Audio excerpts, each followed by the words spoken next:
Change of tune. Bring ushers in a new step.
Please resume your seats.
After that, the parade will move into review order.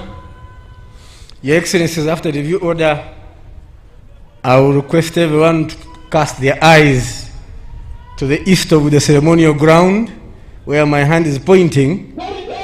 There will be another parade going on in the air.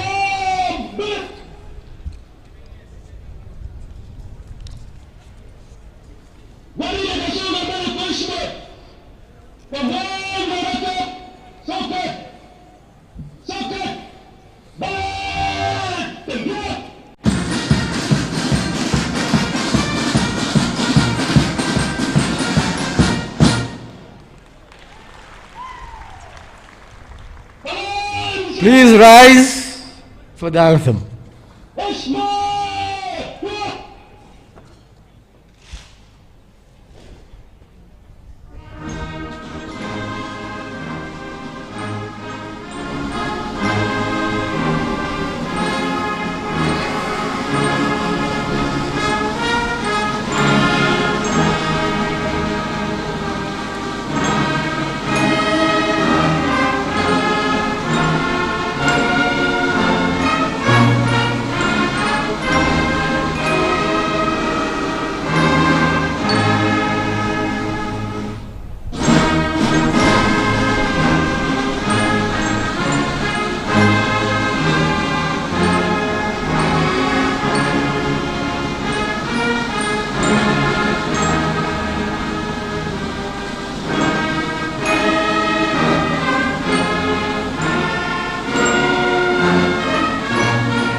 Seize your eyes across the horizon to the east. There are already formation.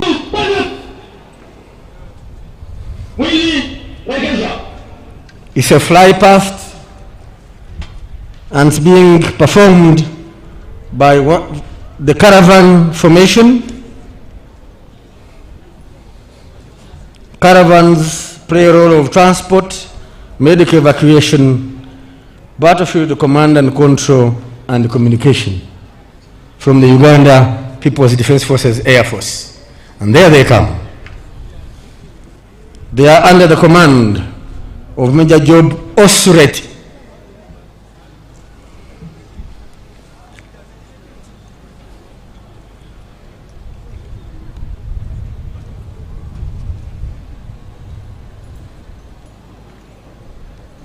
The caravans shall be followed by the Falcon formation.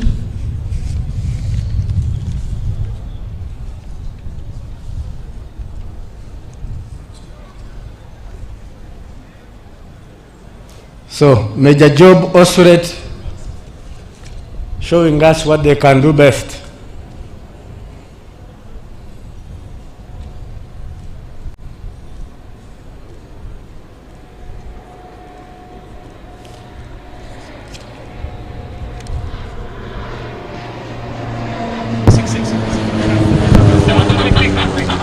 Across the horizon, Your Excellency,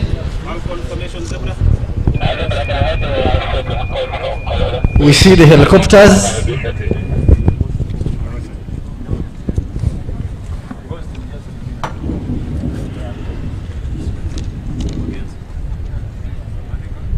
Got them inside?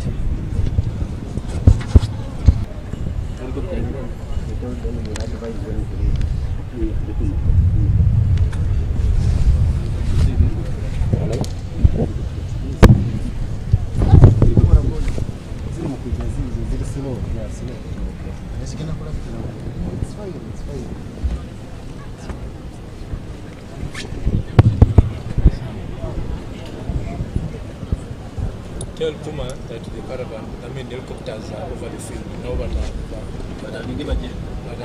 whether they have the Falcons in sight, the Vipers in sight. Puma formation Zebra. These are under the command of Kanu Hussein Waiswa. Confirm you have the Vipers overflying Kololo now in sight. They are approaching the field now. Viper is following Falcon and they are overhead the field now.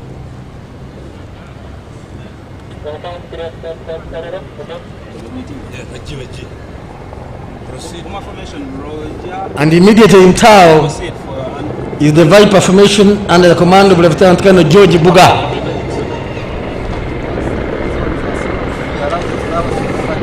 They have to have them in sight. Ask them where they have them in sight. Viper in sight. Viper in sight. Confirm Viper in sight. In the lead is the transport chopper. But in Tao are the attack helicopters that perform major operations in air support.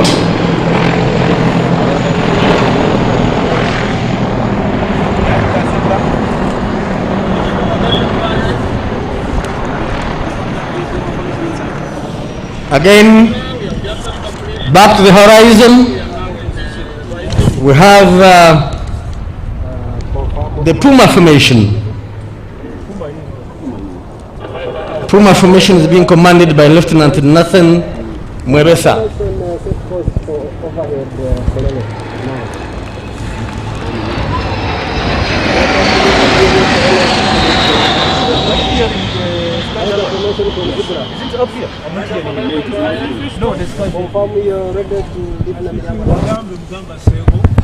Lastly, in the fly past, we are going to be ready in 30 seconds, the Tiger formation. now that's the commander talking to us. I will await, give him time to communicate to Your Excellencies and our guests. Next step, you will report to Red Day for your salute, then I'll say the Tiger now. Zebra, this is Eagle. Tiger formation, Zebra.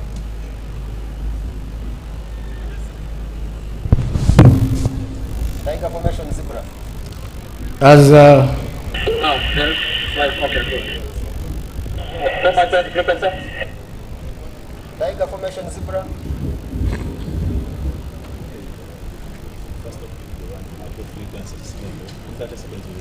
Eagle on standby.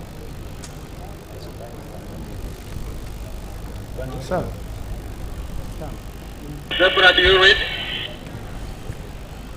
Confirm station calling is Eagle 1.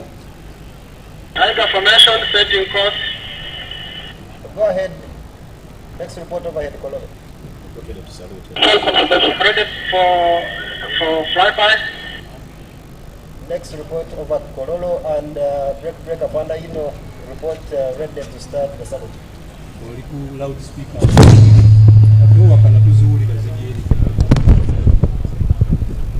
Tiger formation.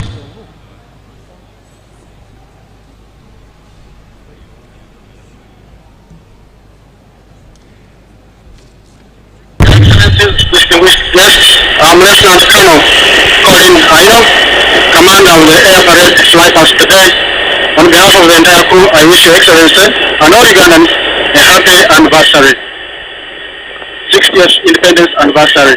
Long live Your Excellency, long live UPDF, and long live Uganda. For God and my country. thank you very much, Commander. Your Excellencies, I request that we give a hand clap to the commander and his team as we see the Tiger formation. There it emerges to the at the horizon, commanded by Lieutenant Colonel Collins Ainomcha, fourth generation multi-role combat tasks.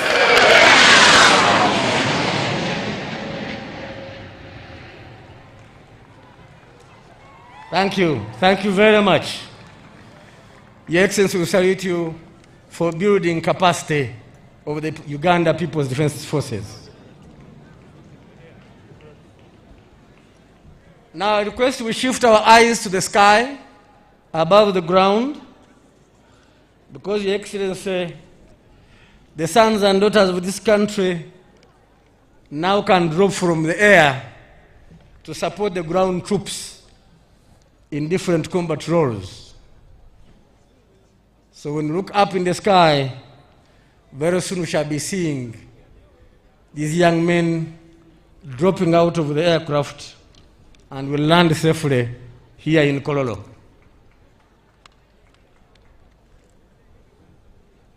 So when our parliament allocates us resources, they are put to use to build capacity in the defense of our motherland and the entire Africa.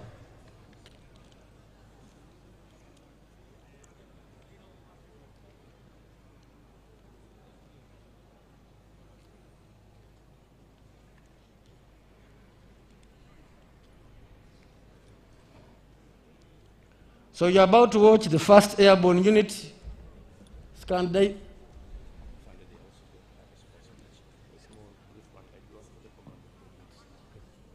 The commander can commence the transmission.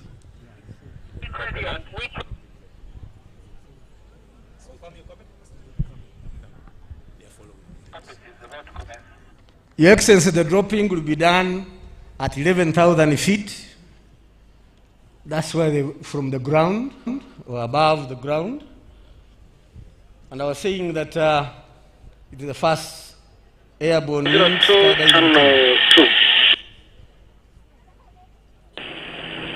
Your Excellency, sir, this is Captain Amos Basime, the team leader of skydiving team from Space Forces Command. We are at 12,000 feet above the sea level. We are going to exit and free fall for 7,000 feet. Then parachute at 5, open parachute at 5,000 feet. Permission to carry on and happy independence, Your Excellency. You are allowed to go ahead.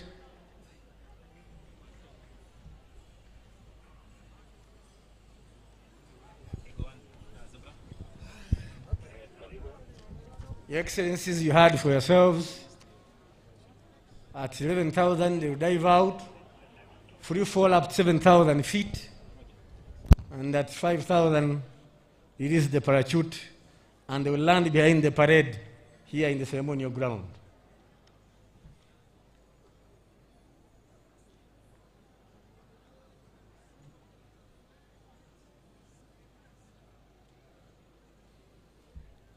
If you look across in the sky, the aircraft is there between the set of clouds.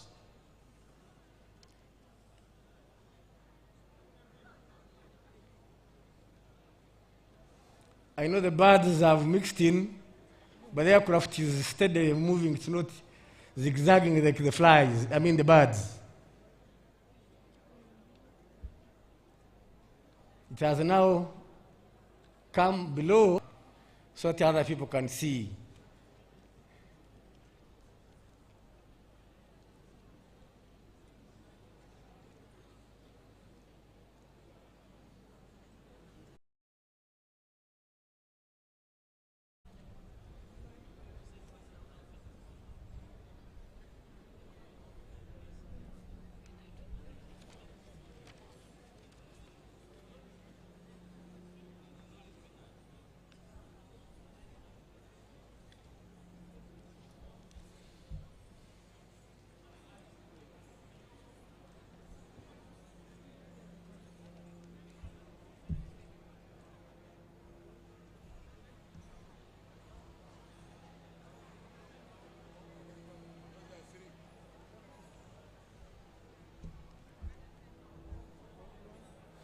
So far, 4 have exited.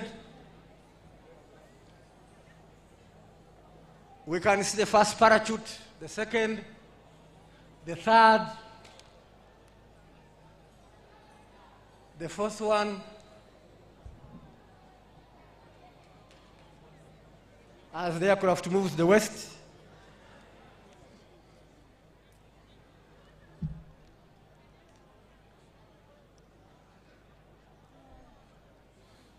The paratroopers use a wing parachute capable of flight and precise control that requires high skills. Today, the ability of skydiving has become very popular in special forces unit operations from all over the world, who use it as an operational ability to arrive from the air in a separate way while navigating to a precise point on the ground.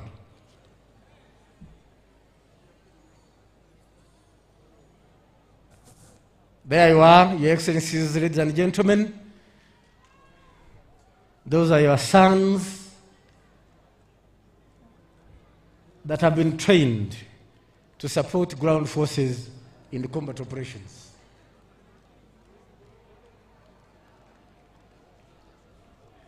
Those who have clapped, thank you so much.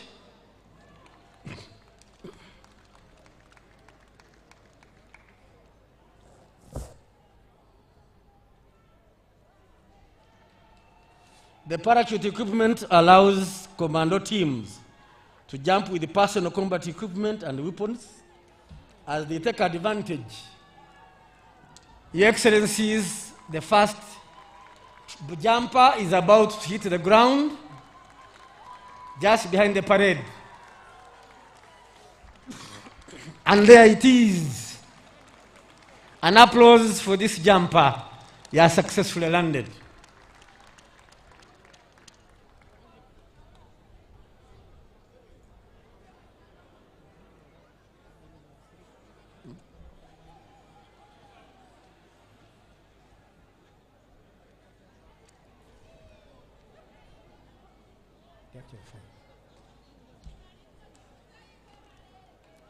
Two more are about to hit the ground as well. If you look up, they are all carrying our national flag.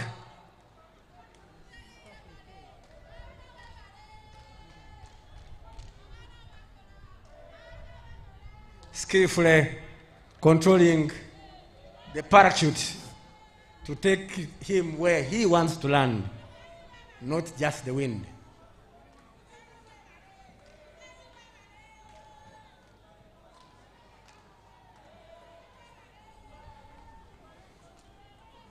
There we go.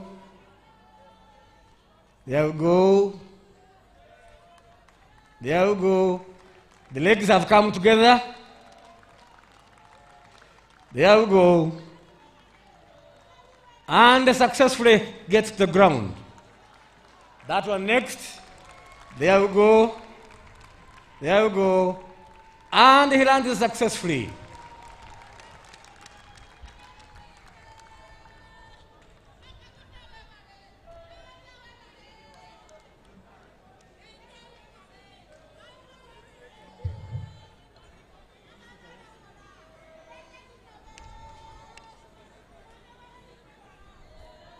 Next is coming, being escorted by the birds.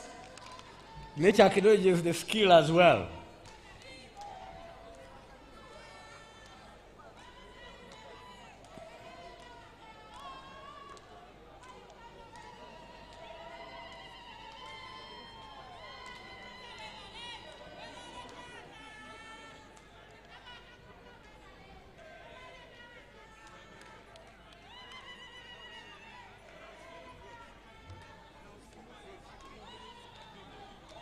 There we are. There we are.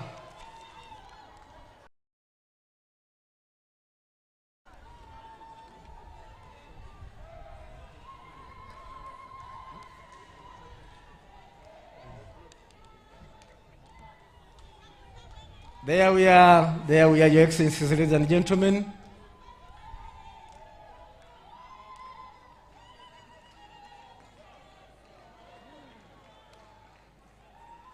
And he lands successfully on his feet.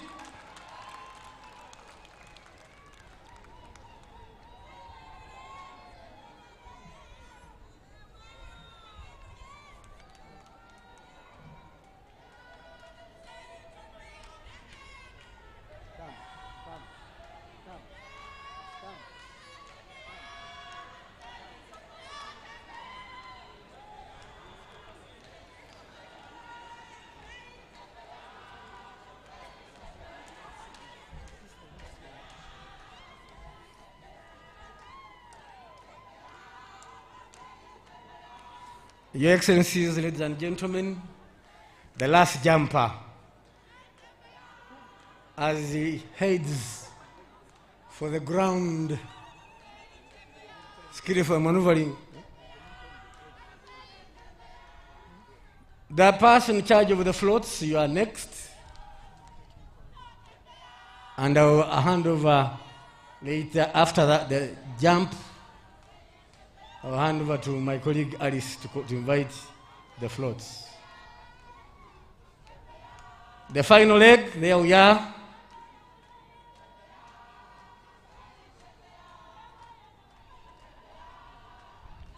There we are. There we are. There we are. And finally, he's on the ground successfully. Shall we give a round of applause to the first team of jumpers in this country? Thank you so much, Your Excellencies. Alice. Thank you. Your Excellency, now from the air we have come back to the ground. Your Excellency, we are talking about the shared destiny of Africa. You have been emphasizing energy infrastructure, and now we have also the Pearl of Africa, the Pearl Africa satellite. Your Excellency, we are now going to see the floats showing how far we have gone in science, technology, and innovation. Therefore, Your Excellency, I would like you to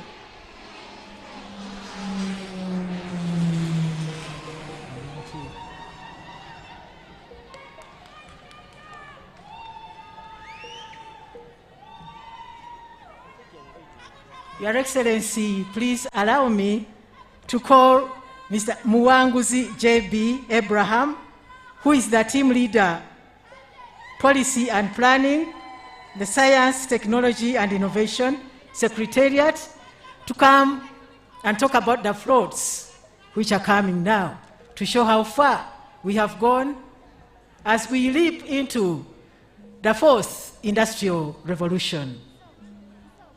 Mr. Muwanguzi Abraham.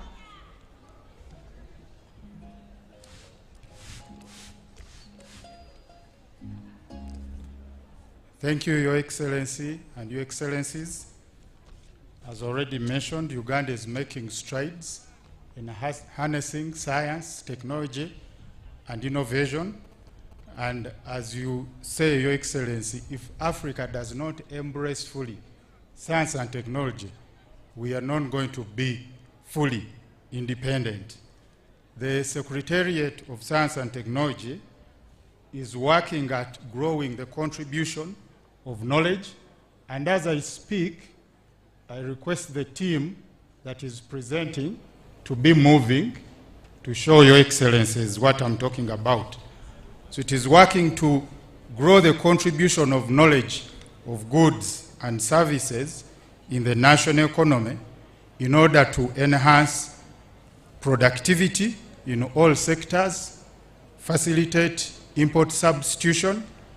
Uganda is blessed with many resources, and these are mostly taken out unprocessed. And you have always emphasized we need to process our raw materials, and then also promote export of science and technology-led innovations. In all that we are doing, our goal is to make Uganda the best and most technologically advanced nation in the region and beyond. And I say that quietly, that our neighbors will not hear, but if they hear, we are also willing to work together to make the East African region the best and most technologically advanced region in Africa and beyond. So, Your Excellency and Your Excellencies, we do this through 8 value chains, and we are going to see 4 of those. The others are focusing on import substitution, productivity acceleration, export promotion, and ensuring that we have the necessary infrastructure to promote science, technology, and innovation.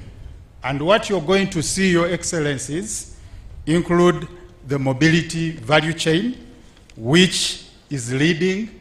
Those bikes which are coming are electric bikes, and these bikes have worked very well. Your Excellency, Dr. Ruto, I can tell you that these have worked very well for the hustlers in Uganda, and I believe they can do a great job for our brothers and sisters in Kenya, because those electric bikes which are leading the procession are 10% cheaper to buy, 67% cheaper to maintain, and they are 10% cheaper to run than their fuel equivalent. We have worked as STI with the private sector, the different ministries and agencies and academia in developing those electric bikes, and to date there are about 200 bikes in Uganda with different charging points and battery swapping stations, and we look at having 300,000 electric bikes by 2026.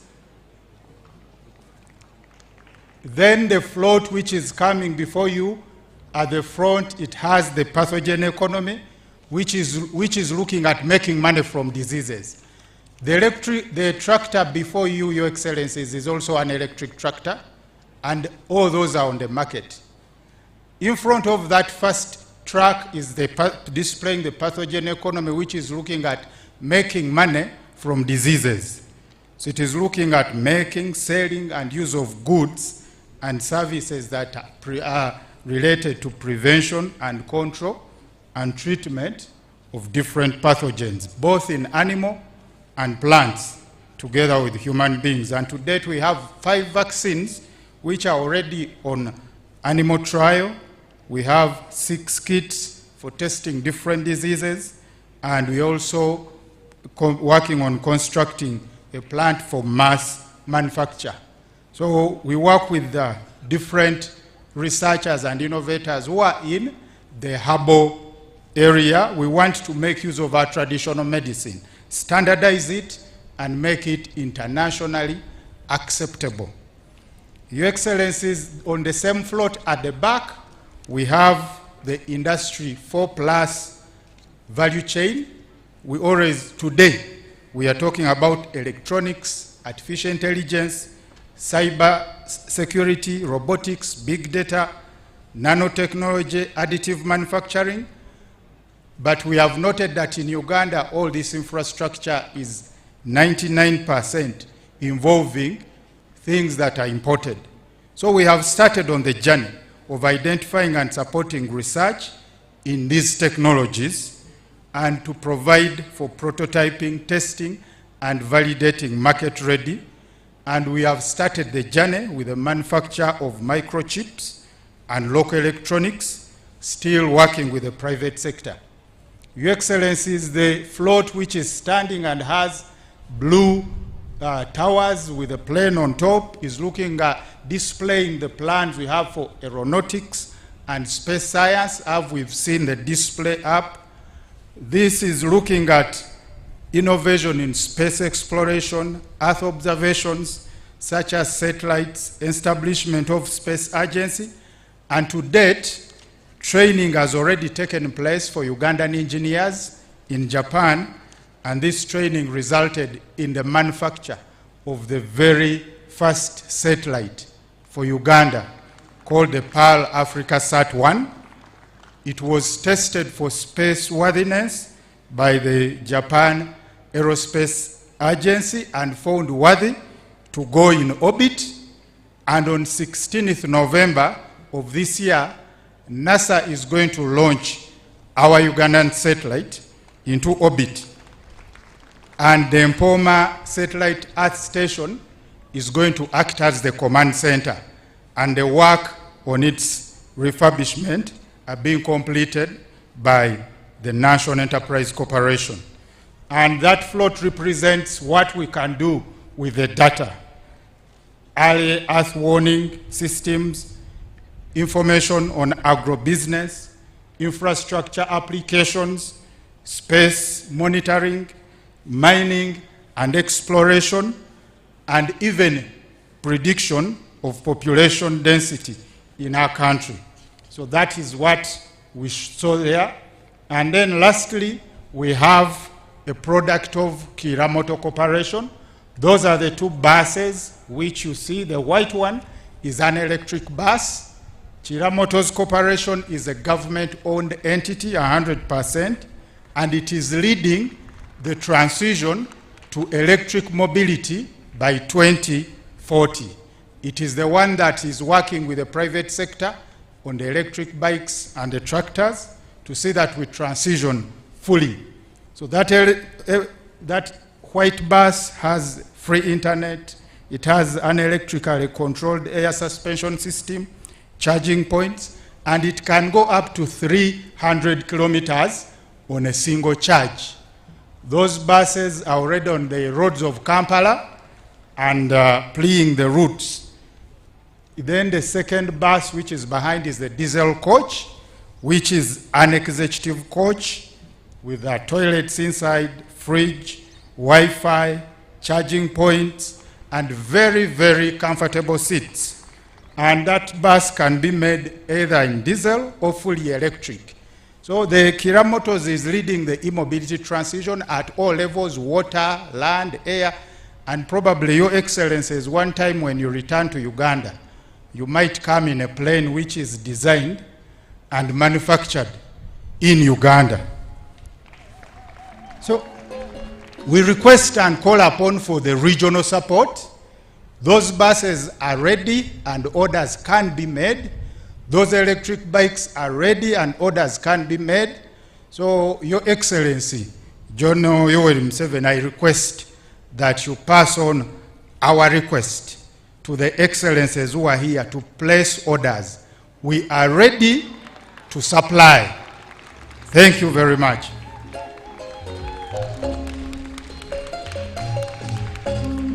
Thank you. Your Excellency, when Jesus was calling his 12 disciples, there was one called Philip. He went and found one who was called Nathanael. He told Nathanael, "We have found the Messiah, the Christ, who is from Nazareth." Nathanael said to Philip, "Wait a minute, can anything good come out of Nazareth?" Philip told him, "Come and see." So, Your Excellency, if anybody is asking, can all these things come from Uganda, we shall just tell them, just come and see. We have them. Your Excellency, at this juncture, we would like to call upon the Director of Ceremonies to take over the function, the Honorable Minister of the Presidency, Honorable Millie Babalanda, take over the function. Your Excellency, thank you and congratulations on the 60th anniversary for independence.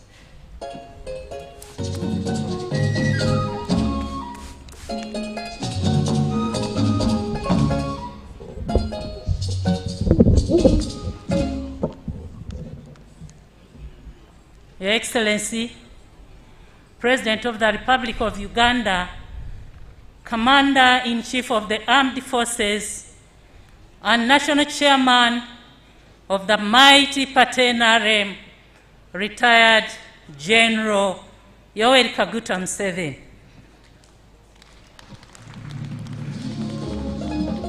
The First Lady and Minister of Education and Sports, Mama Janet Kataha Museveni, Her Excellency the Vice President of the Republic of Uganda, retired Major Jessica Alupo Rose Pell,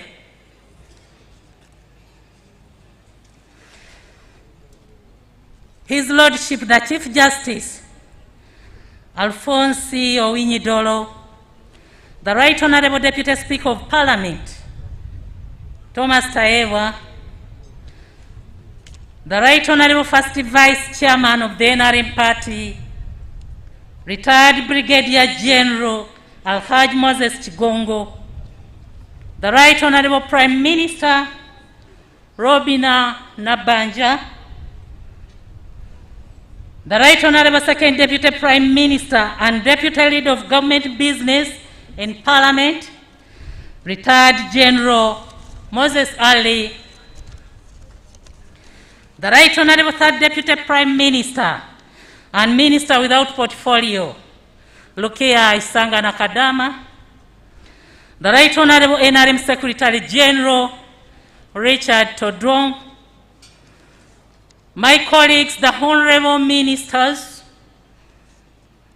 the Ministers of State present, all the heads of diplomatic missions present, all the members of Parliament present, all the former national leaders. Here, Your Excellency, we do have the Right Honourable Mama Mbabas, the former Prime Minister and former National Secretary General. We do have the Honourable, Right Honourable Ruhakana Rugunda, the former Prime Minister, and the Right Honourable Chentu Musoke, also the former Prime Minister. All the traditional leaders present, all the religious leaders present, the IGG, Deputy Head of Public Service, the Permanent Secretaries, Service Chiefs. Here, Your Excellency, we do have the CDF, the IGP, and the Commissioner General of Prisons, the senior presidential advisors, the resident city commissioners, my daughter, the National Youth Council representative, Chichoncho Brenda, and all other invited guests, ladies and gentlemen. Your Excellency, allow me to introduce to you the East African presidents of the East African community. The President of the Republic of Burundi and Chairman of the East African Community, His Excellency Evariste Ndayishimiye.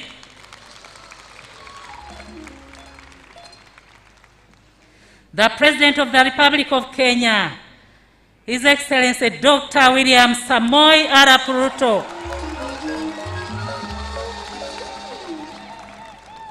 Your Excellency Dr. Ruto is accompanied by his First Lady, the First Lady of Kenya, Mrs. Rachel Ruto.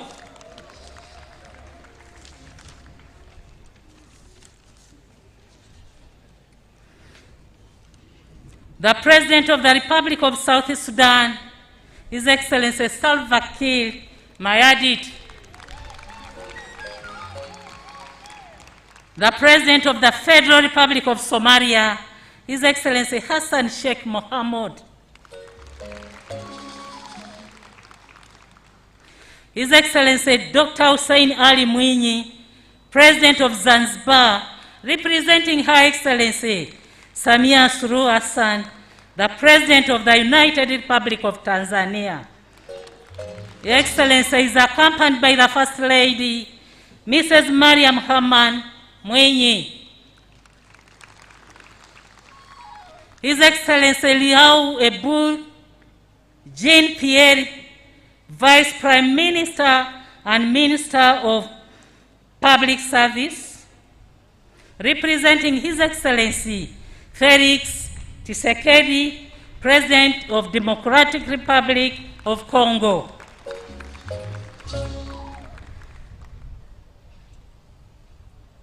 Honorable Professor Manasseh Nshuti, Minister of State for East African Community Affairs of the Republic of Uganda, representing His Excellency Paul Kagame, the President of the Republic of Rwanda.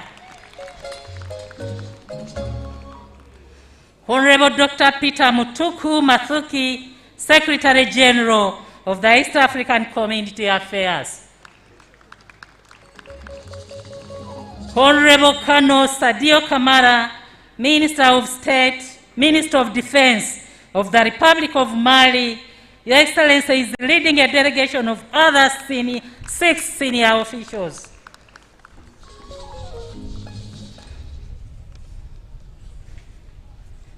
Your Excellency, these are your special guests. Ms. Nafisatu is a special guest from Kuwait. Mr. Meshal J. Al-Saba is also a special guest from Kuwait. Mr. Arnold Roget, Your Excellency, is also a special guest. Celine El Abed is also a special guest. Emma Gordon is also a special guest.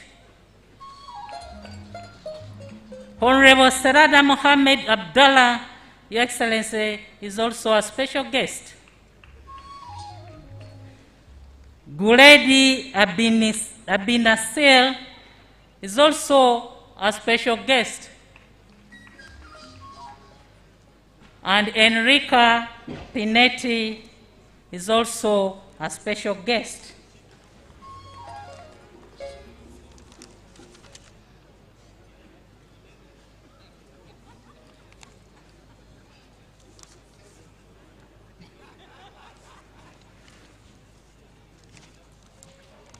Your Excellency, the theme for this year's independence anniversary is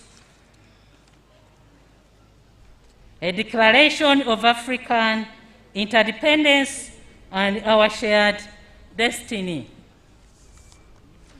Your Excellency the President and the visiting heads of state and government, all Ugandans in attendance here and online, ladies and gentlemen, please join me to thank the Almighty God for enabling Uganda to attain 60 years of independence today and for giving abundant life to our dear President, His Excellency General Yoweri Kaguta Museveni, who has sacrificed a great deal to serve his country.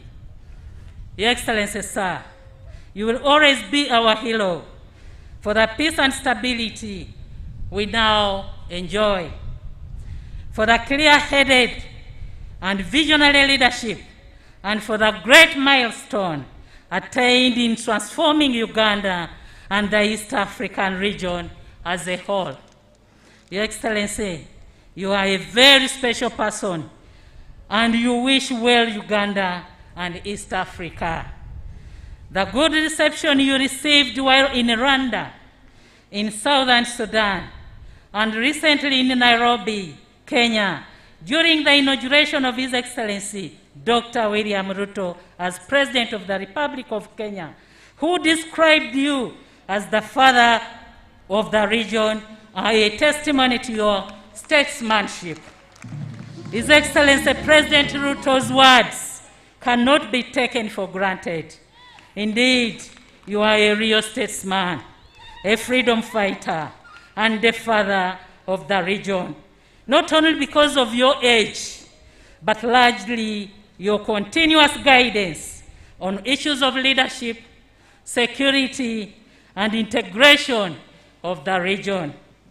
Your Excellency, it is also testimony of how much the people of the region trust and have hope in you, especially to steer the road to full East African integration. Indeed, it will be such a wonderful experience to realize this full integration during your lifetime. You have invested a great deal of your time marketing the values of East African integration. And now that the region is stable, on behalf of all Ugandans, Your Excellency, who are here today, and those following the various media platforms, I hereby make a passionate appeal to all the East African heads of state to expedite the issue of East African integration. The process has been so slow that it can be said that some of the challenges we face now are attributed to this delay.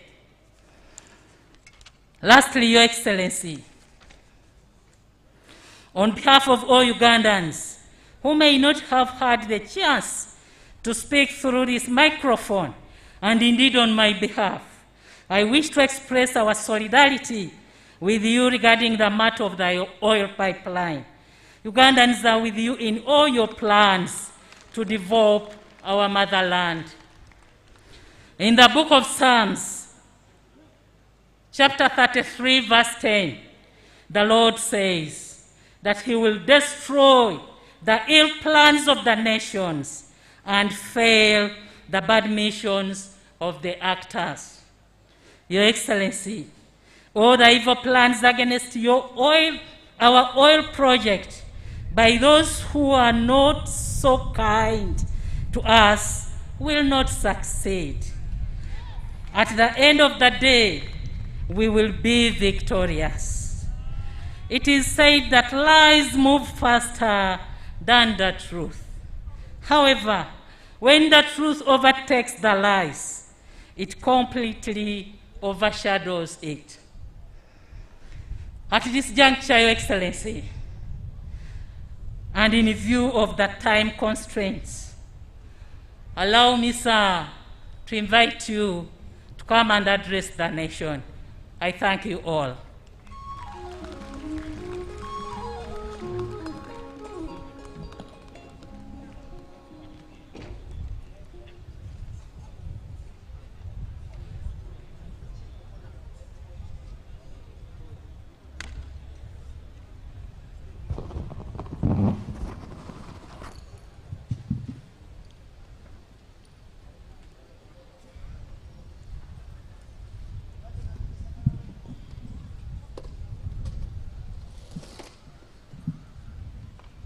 His Excellency President Ndayishimiye, President of the Republic of Burundi,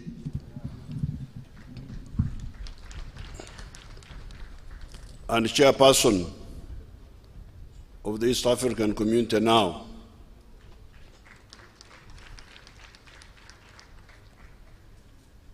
His Excellency General Salva Kiir Mayardit, President of the Republic of South Sudan, you people, when you call your vehicle, these buses which are here, you call them Kira. That is the name of General Salva Kiir. Kiir in their language is the same as Kira. Because in their language it means, Kiir means the knife. And that's what it means here. His Excellency Dr. William Ruto,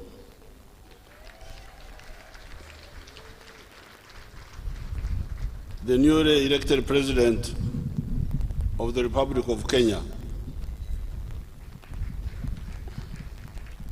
His Excellency Sheikh Hussein, the President of the Federal Republic of Somalia, His Excellency Hussein Mwinyi, President of Zanzibar,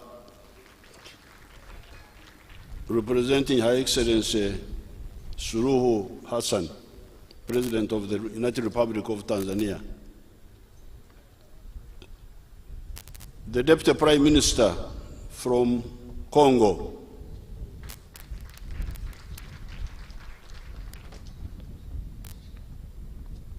the Minister from the Republic of Rwanda, representing His Excellency Paul Kagame, the Secretary General of the East African Community, and all the other invited guests. Your Excellencies, we are still observing semi-lockdown for Corona. Therefore, this celebration is not open to the public. They are watching from the TVs. The people you see here are all invited people, mainly leaders from the districts who are representing their people. But the country is following on television because we are still fighting Corona, and also this is now Ebola, but by the time we planned this there was no Ebola, it was mainly Corona. So therefore, before I speak, I would like to ask three of their excellencies to come here and greet you on behalf of the others and give you some words of advice.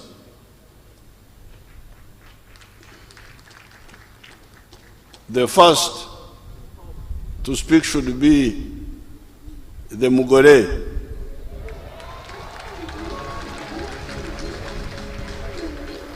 Mugore in our language here means a new couple. And this is Dr. William Ruto, the President of Kenya.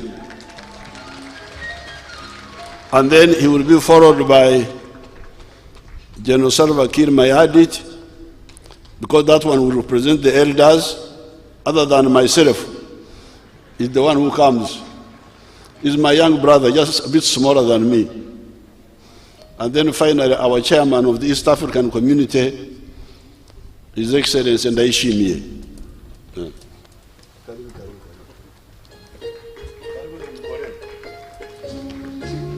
Thank you, sir. Asante sana mzee.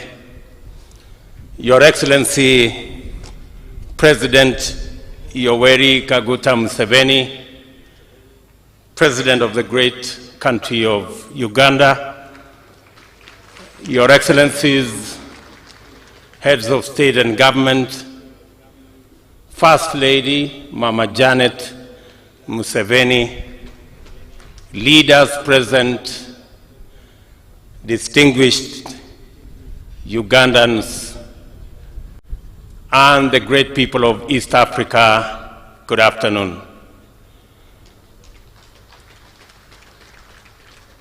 First, I bring you greetings from your brothers and sisters in Kenya, both Kenyans and Ugandans and East Africans. They have sent me with greetings on this very important day while you celebrate 60 years of your independence. Congratulations, Your Excellency, Mr. President, congratulations, the great people of Uganda. And accompanying those greetings is our commitment to our region. Mzee Museveni, as I said, is our elder. We have tremendous respect for him, and we look up to him to now work so that we can eliminate the borders that separate our people in East Africa and in Africa. It is very clear to us that we cannot share poverty and we cannot share hunger, but we can share opportunity and we can share prosperity. It is our place as leaders and as citizens of the East Africa region for us to work together so that we can transform our borders, which today stand out as barriers, and convert them to bridges so that goods, services, and people can move across this East Africa without any impediments. Your Excellency, as our elder, President Museveni, you have the challenge to lead the charge on ensuring that we bring down the boundaries and the borders and the barriers so that we can have a borderless East Africa community. We are looking in our lifetime, in the next few years, that people, goods, and services can move across this East Africa as we lead the way in ensuring that the Africa Continental Free Trade Area becomes a reality. Your Excellency, I did instruct the Minister for Trade in Kenya to work with the Minister of Trade in Uganda so that together we can formulate and sign into the guided trade agreement that will facilitate the Africa Continental Free Trade Area to begin to become a reality, and so that we can harness the opportunities for investment, for trade, and for people to work together in our region. Finally, I have a word for our business people. The business people in our region are lagging behind the policymakers. I want to ask our entrepreneurs, our business people, the investor community in our region to take advantage of the infrastructure provided by the EAC and the ACFTA to transform our region. There is absolutely no reason why food cannot be available in our region. If there is food in Uganda, it should find its way to Kenya. If there is opportunity in Kenya, Ugandans should be able to access that opportunity. I am looking forward, Your Excellency, Mr. President, to you leading us in this region so that we can truly build prosperity and harness opportunity in our region for the mutual benefit of the 300 million people in EAC and the 1.2 billion people in the African continent. Your Excellency, to our business community, today we import 1.2 million tons of fertilizer into East Africa community, while we have the raw material for us to manufacture that fertilizer and save ourselves foreign exchange and create opportunity for jobs while we manufacture fertilizer for our own use in this region. We spend $500 million every year to import clinker for our cement manufacture, for our construction.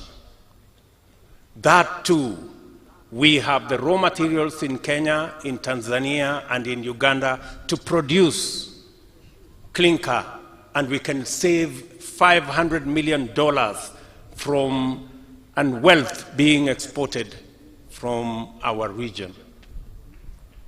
Let me also say that we spend another $500 million every year to import steel for construction into our region.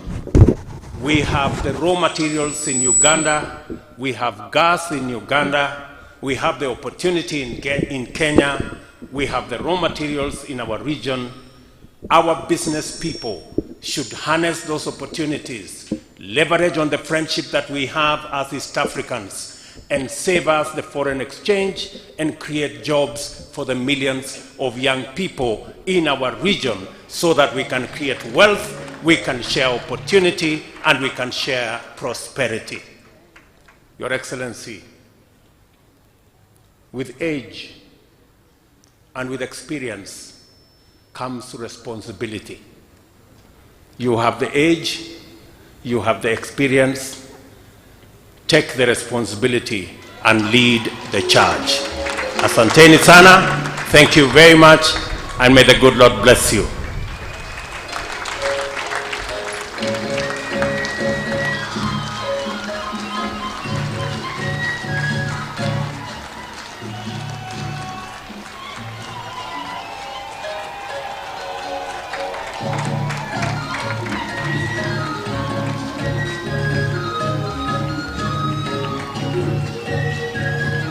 Congratulations.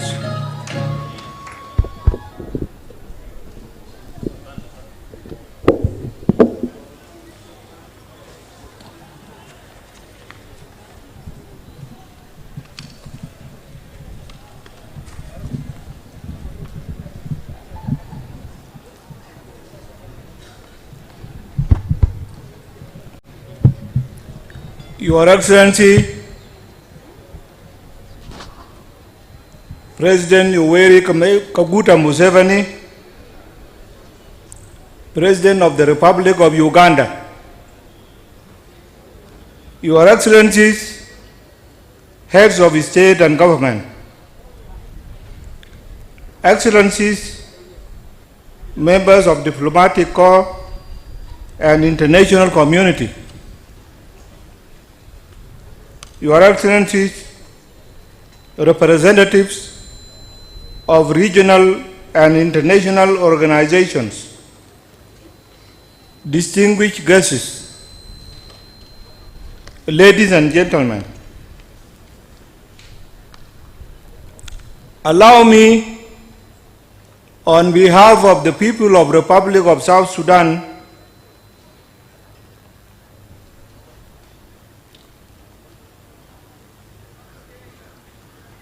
and their government, to congratulate my brother, President Yoweri Museveni, and all the Ugandan people on this occasion of the 60th anniversary of your country's independence.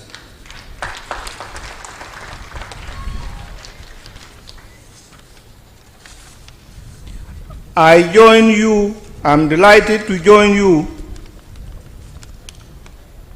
in the celebration of this historic milestone, given the special relationship South Sudan enjoys with our sisterly Republic of Uganda. Let me also recognize and honor the men and women who made ultimate sacrifices 60 years ago to liberate Uganda from colonial rule. Without them, this day would not have come to pass. And through them, Uganda is spearheaded the liberation of many African countries, including South Sudan.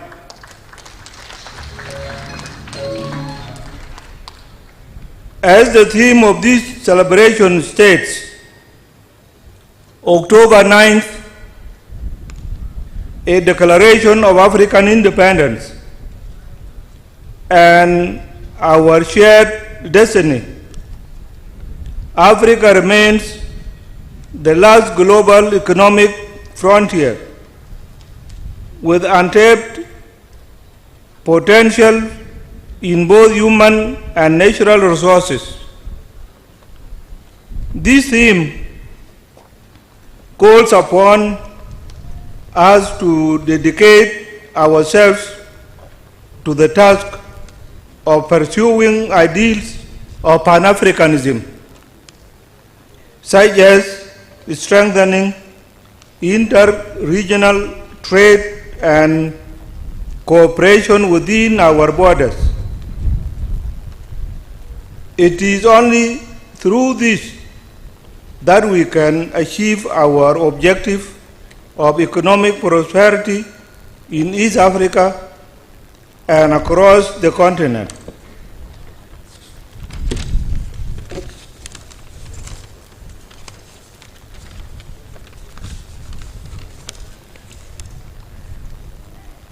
As Africans, this must be our century to uplift our people out of the abject poverty, chronic diseases, and ignorance.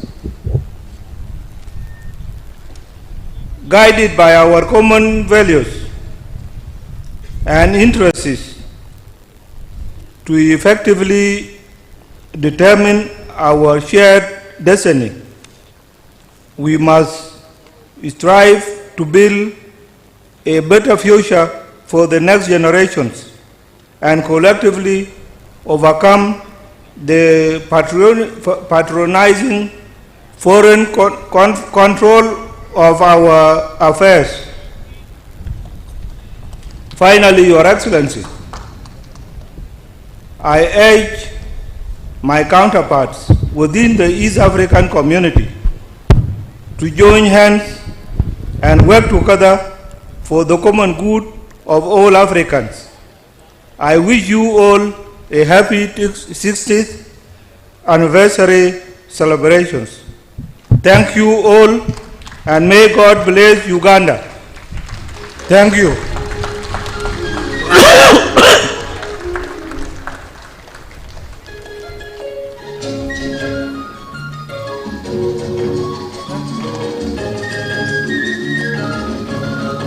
Thank you.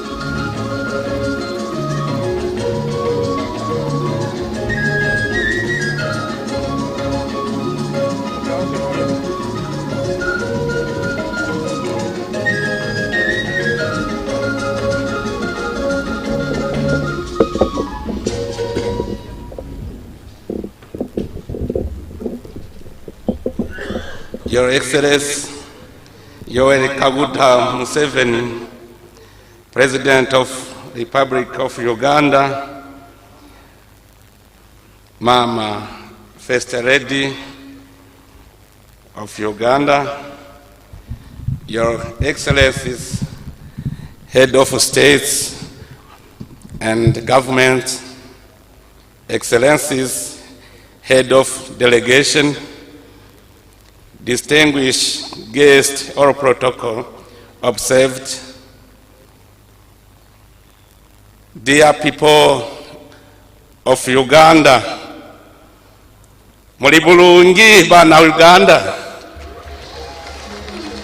Uganda oye, independence oye, mbayoza yoza kulunaku luno olukulu.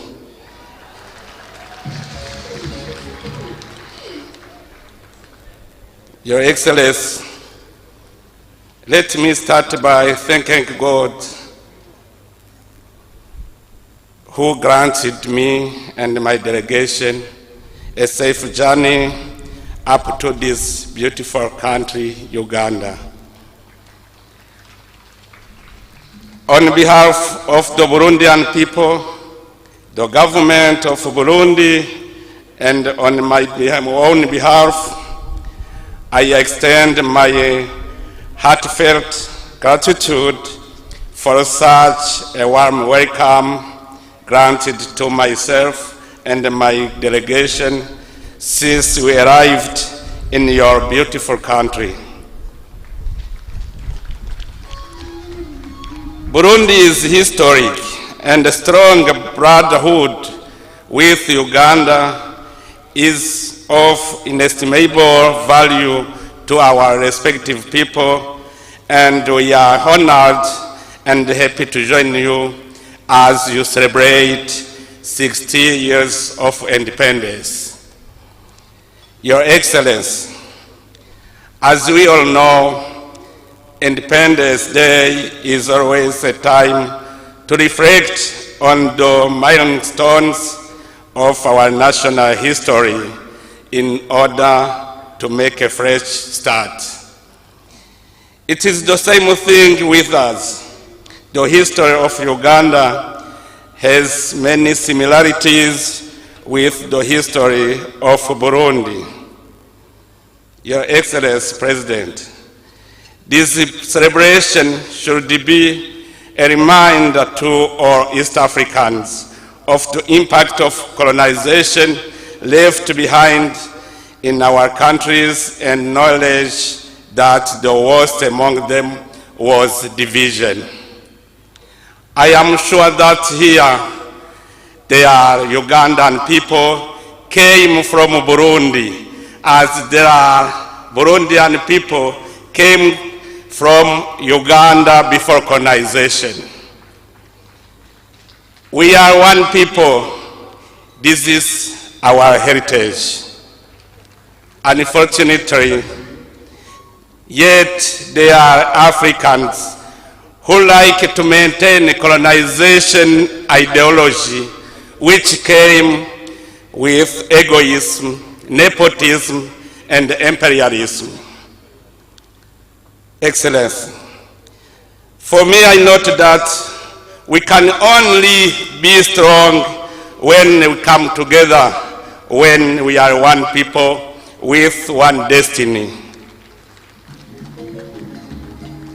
I wish at this occasion to congratulate you, Excellency, for having managed to heal psychological traumas resulting from dark periods of your nation's history, and for building the Uganda economy to such an extent that my fellow Burundians have found a great market here for some of their daily needs.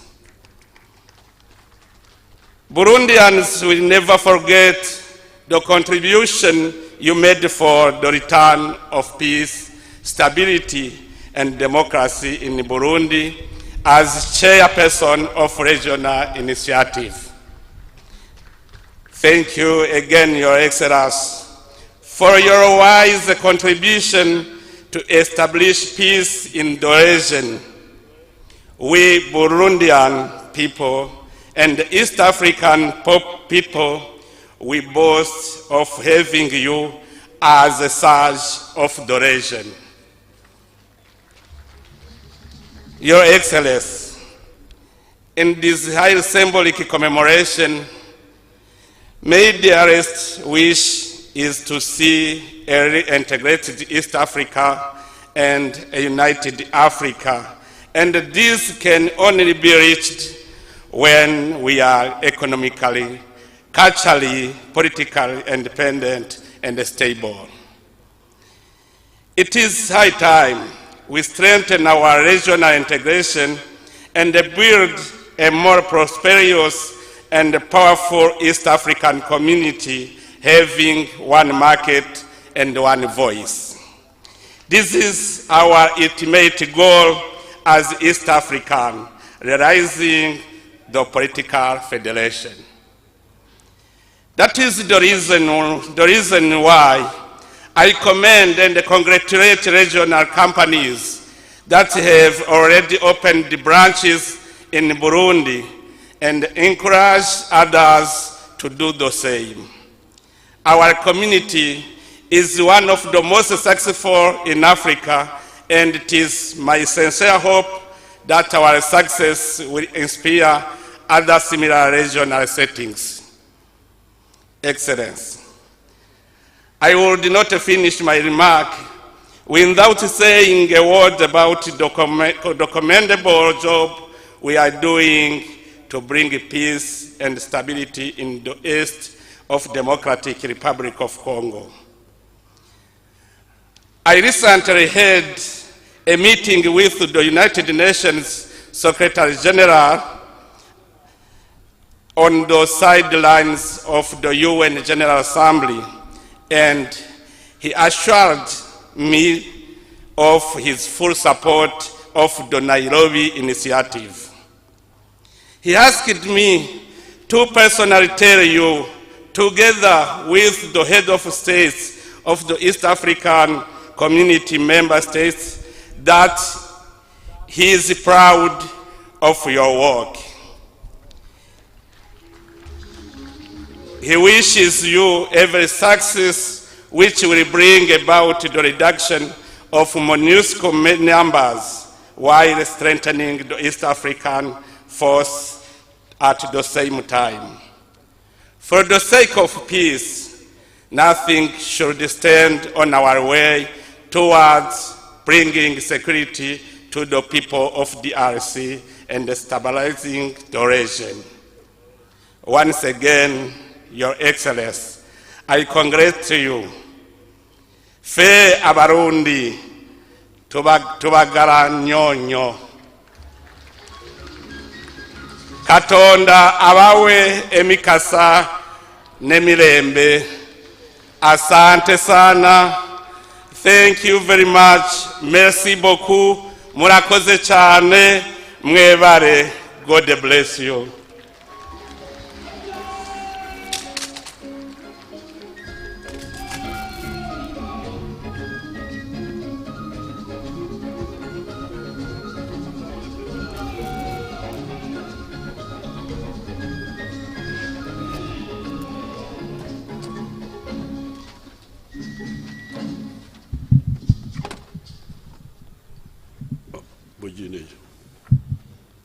President abagambye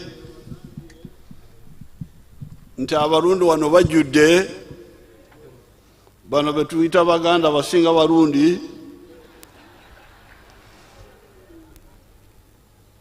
Nyakubaho yaravuze ngo abarundi ahangaha ni benshi cyane.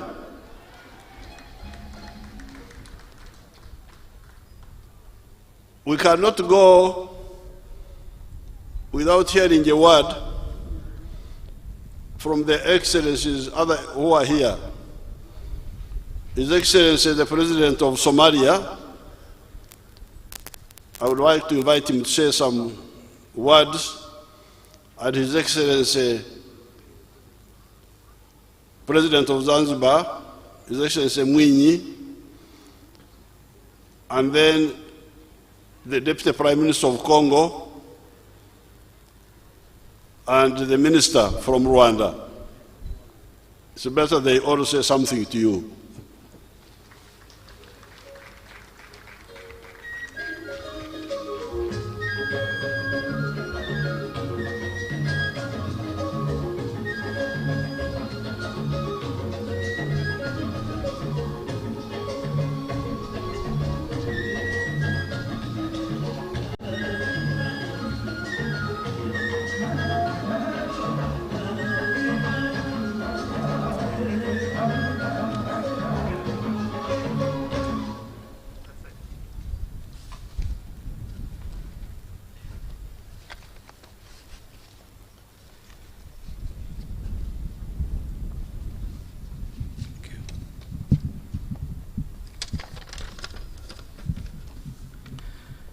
His Excellency President Yoweri Kaguta Museveni, the President of the Republic of Uganda, heads of states and governments, respected dignitaries, ladies and gentlemen, it's a great honor and a pleasure to be here with you all to celebrate with you the independence of the beautiful and rich land of Uganda and its people. Uganda is a land blessed with human capital, natural resources, and a spirit of success which radiates from the people of Uganda. In this regard, I, on behalf of myself and the Somali government and its people, sincerely congratulate the government and the people of Uganda on the hard-won 60th independence anniversary. Since independence, Somalia and Uganda have been strong allies with a shared agenda and ambition for sustainable development. Our two nations not only share a rich history but a future of common opportunities which we are determined to benefit from the betterment of our two peoples. Our partnership for progress started before the independence of our two nations. Somalia stood by Uganda's independence, and these bonds of friendship broadly continued after the struggle of the independence. Today, Somalia and Uganda face a common enemy in international terrorism. On the security front, Somalia and Uganda and all other troop-contributing countries are laying the foundation for a secure, progressive, and prosperous Somalia and the wider region by actively supporting our government's effort to annihilate Al-Shabaab once and for all. We are grateful to Uganda for training many of our brave security forces who are on the front line in the fight against international terrorism as we are attending this great opportunity this day, this hour. Mr. President, I would like to take this opportunity to express our nation's gratitude for the noble sacrifices of young men and women from Uganda and other troop-contributing countries in our joint fight against international terrorism. We Somalis are deeply conscious of your country's relentless contribution towards our peace building and commemorate those sacrifices with our commitment to peace and prosperous future for generations to come in Somalia. Since the independence, Uganda has come a very long way under the able leadership of President Yoweri Museveni, who has dedicated his life to ensuring the progress of Uganda and its citizens. This is an exemplary step taken towards a nation building. Today, both the government and the people of Uganda are on the right path to sustainable development, and they must be proud of this as we are all with them. In this auspicious day, we look forward to continuing our partnership and cooperation. I wish the Ugandan government and its people even greater success and development in the future to come. I say all Happy Independence Day to all Ugandans. I thank you.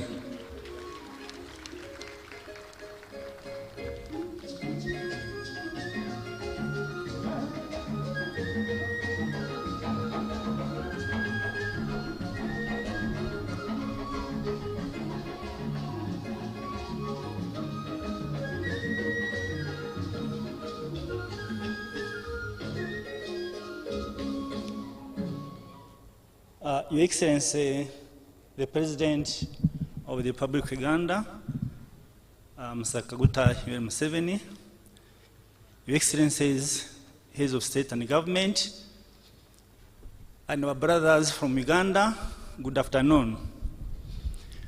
I bring His Excellency President Paul Kagame greetings and that of the people of Rwanda for these celebrations that you have today 60 years after independence. Your Excellency, some of us have been in Uganda since you took power many years ago. Uganda has transformed beyond recognition. Congratulations, Ugandans, and Your Excellency. Your Excellency, the people of Rwanda and the people of Uganda are brothers and sisters brought together by one unity of purpose and indeed destiny. We wish to remain so forever. Your Excellency, as part of East African community, we applaud your achievements and indeed the unity you have in this country and the one that, of course, you wish to bring in the region. And, of course, you can count on Rwanda to be part of that unity and process. Indeed, with these few remarks, Your Excellency, I again wish the people of Uganda the best over the 60 years now and many years to come. Thank you, Excellency.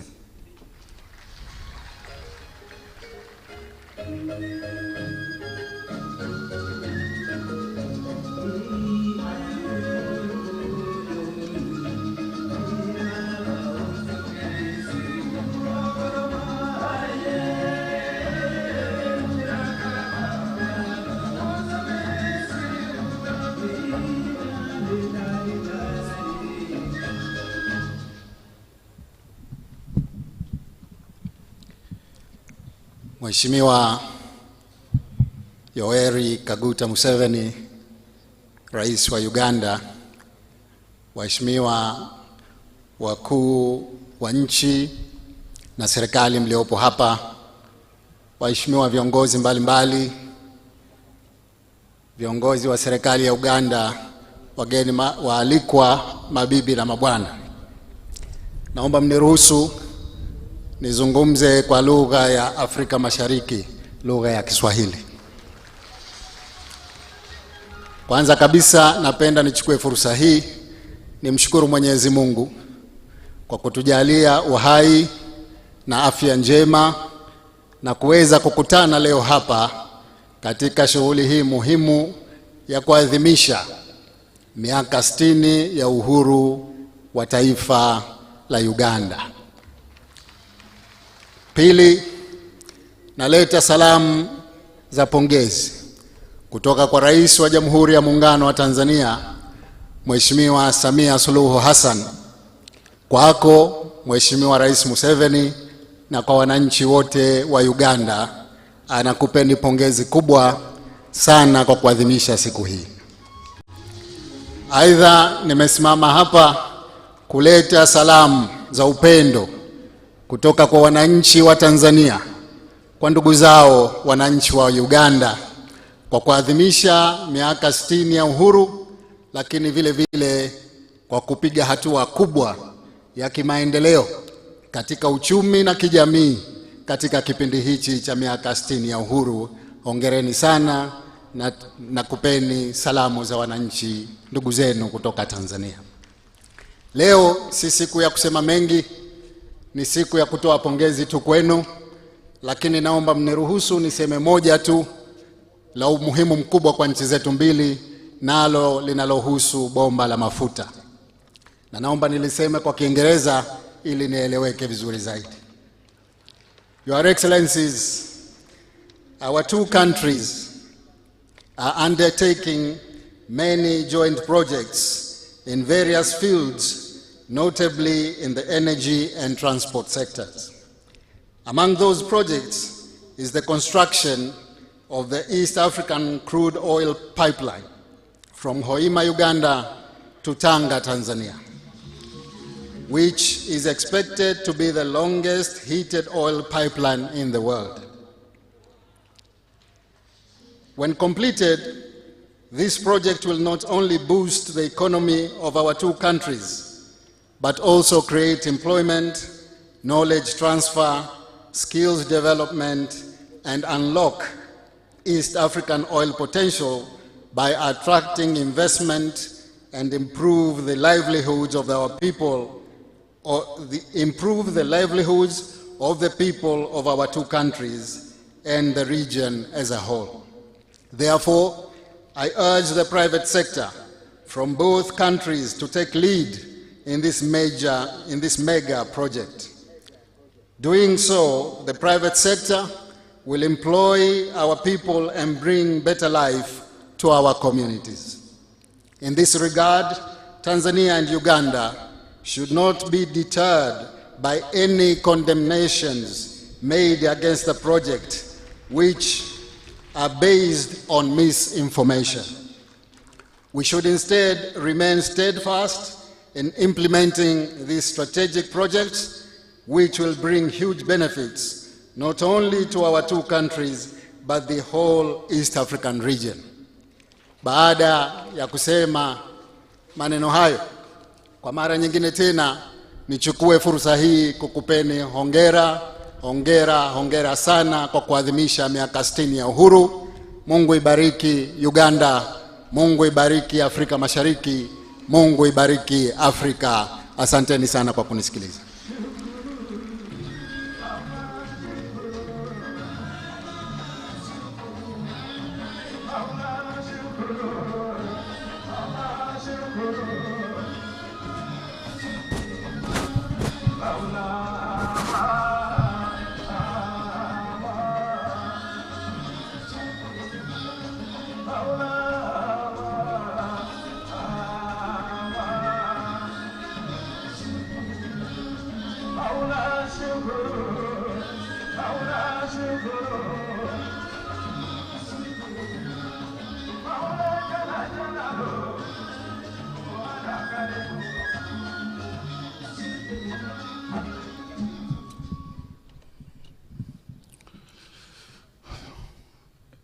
Excellences, Monsieur le Président de la République de l'Ouganda, Général Kaguta Museveni, Leurs Excellences, Messieurs les chefs d'État et chefs de délégation, Mesdames et Messieurs, en vos titres et qualités, Ladies and gentlemen, in your capacities. Il a plu à son Excellence Félix Antoine Tshisekedi Tshilombo, président de la République démocratique du Congo, President Tshisekedi, Head of State of the Democratic Republic of Congo, de me confier la lourde mission de venir transmettre à son homologue et frère, le général Kaguta Museveni, ainsi qu'au peuple ougandais, les félicitations du peuple de la République démocratique du Congo, à l'ensemble du peuple ougandais, à l'occasion de la célébration de cette journée historique qui commémore l'anniversaire de l'indépendance de la République de l'Ouganda.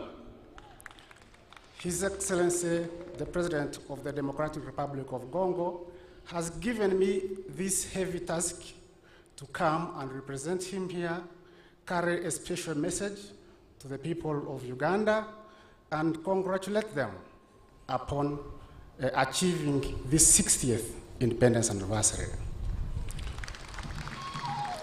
Il m'a aussi chargé de transmettre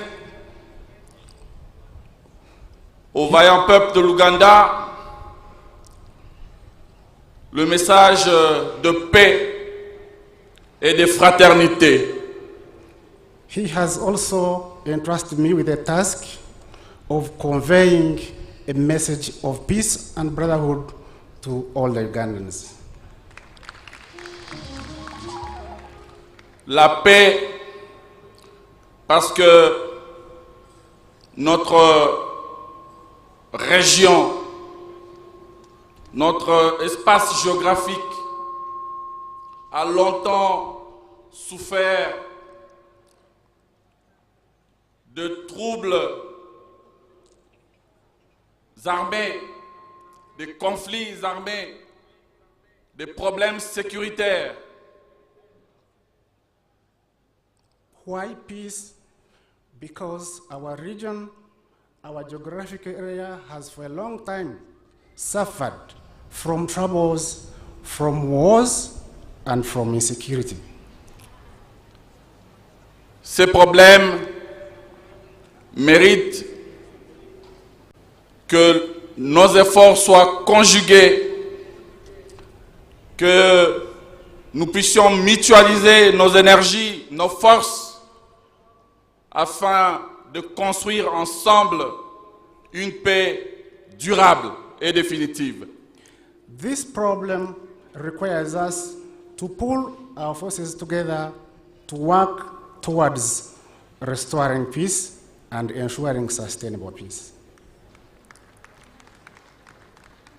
À l'est du pays, le sang, à l'est de la République démocratique du Congo, le sang a beaucoup coulé. Dans notre région,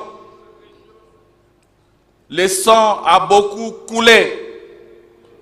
In Eastern Congo, in our region, blood has been shed. Il est temps pour le président de la République démocratique du Congo de construire un nouveau monde, de construire une paix durable qui va permettre le décollage de notre région, de nos pays respectifs, qui va permettre à ce que nous puissions léguer à nos enfants une région de paix avec des opportunités de développement et d'émergence. It is now time for the government of the Democratic Republic of Congo to fix what has gone wrong so that even our children in future find a stable region. Il a aussi transmis donc un message de fraternité parce que nos pays sont condamnés à vivre ensemble. He has also sent me to tell you that the message he sent is a message of brotherhood because our countries have been condemned to work together, to live together.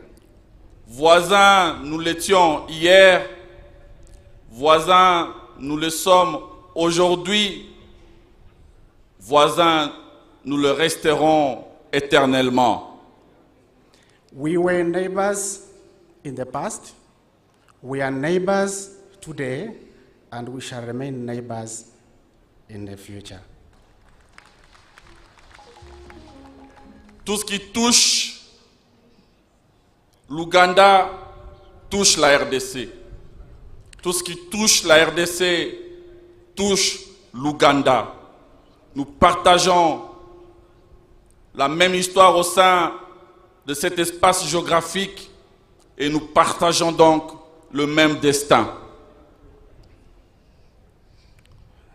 What affects Uganda affects the Democratic Republic of Congo. What affects the Democratic Republic of Congo affects Uganda.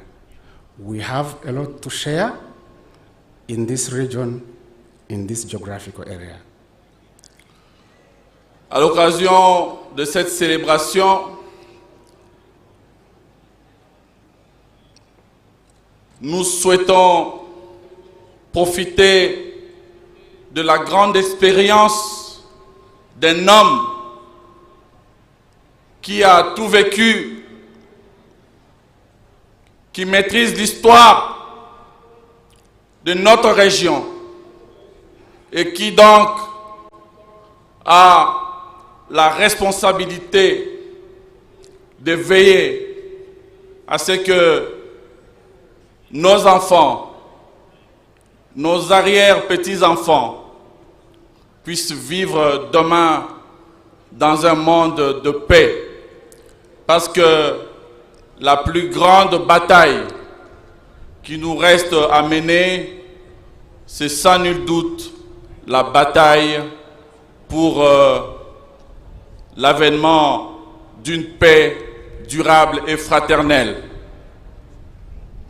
On this 60th independence occasion, we should take advantage of the great experience of someone in this region who knows the history very well, and that history is supposed to guide us to ensure that our children and grandchildren live in peace, and that this peace should be sustainable. C'est donc en agissant ensemble, dans la fraternité, dans la sincérité, que nous réussirons à réconcilier nos différents peuples avec l'avenir et l'espoir d'une vie meilleure. It is through working together in the spirit of brotherhood that we will succeed to ensure that our children find sustainable peace. Que vive la République de l'Ouganda. Que vive le peuple de l'Ouganda. Long live the people of Uganda. Et que Dieu bénisse à jamais notre continent et notre région. Je dis et je vous remercie. And may God bless our country. May God bless our region. May God bless us all. I thank you for listening to me.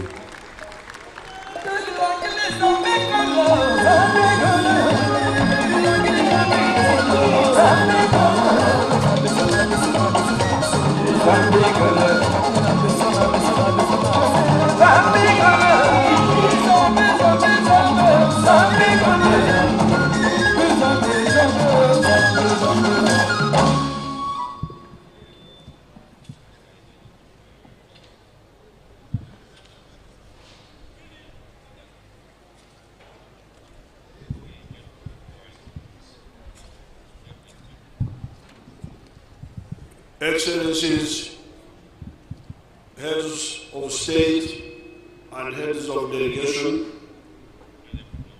who have been introduced from the brother countries of the East African community and from other friendly countries,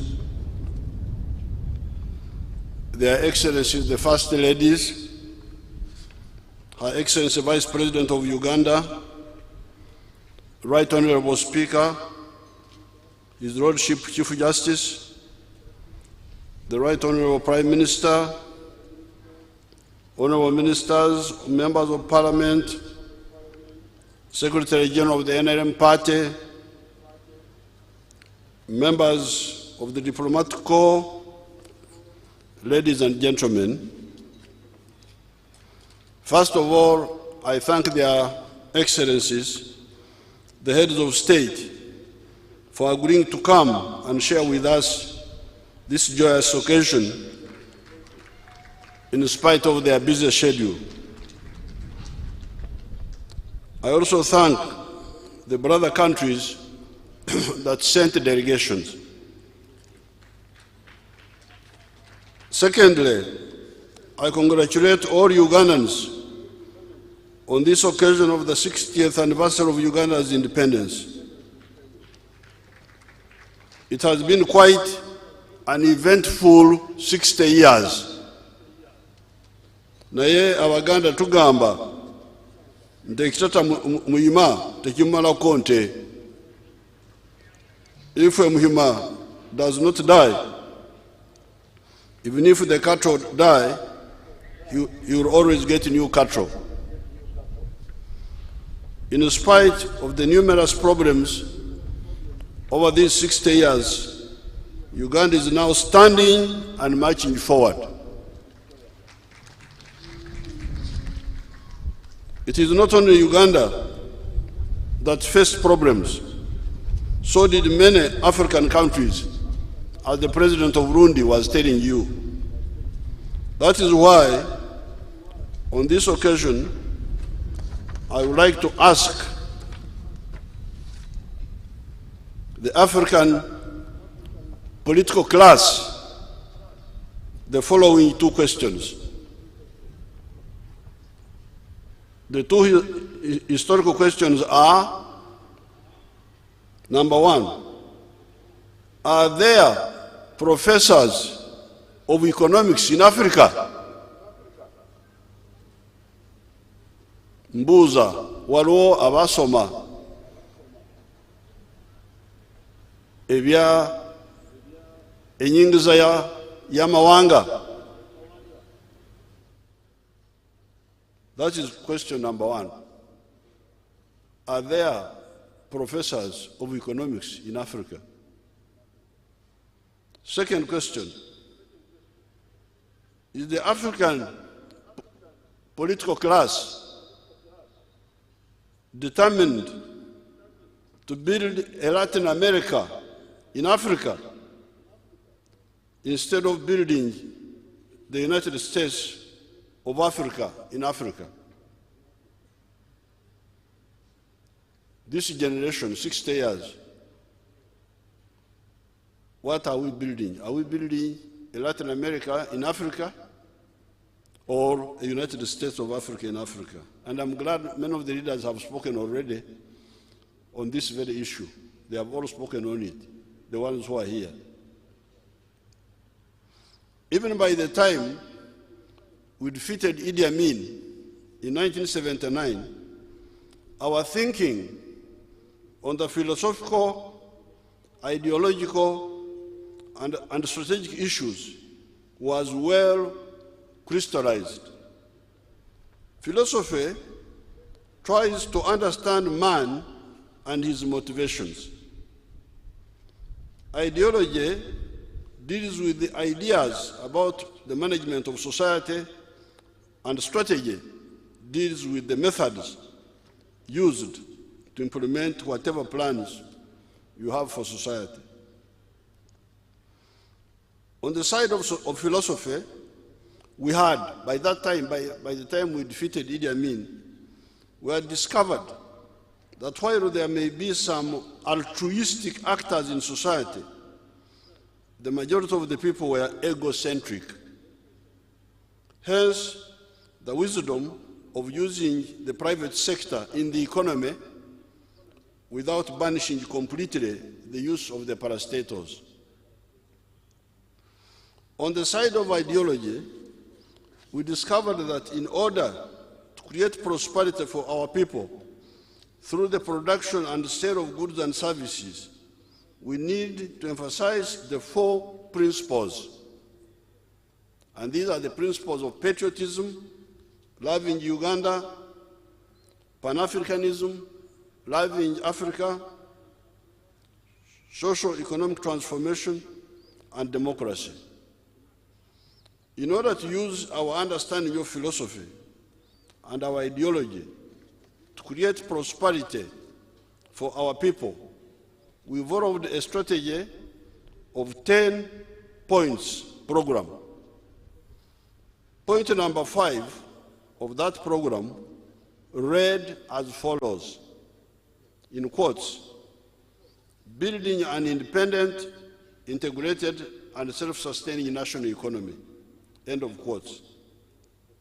By that time, we had already discovered that one of Africa's problems has been the curse of confining itself to the export of raw materials, where we always get less than 10% of the actual value of the end product out of those raw materials, and the resultant loss of jobs to the cleverer, led outsiders.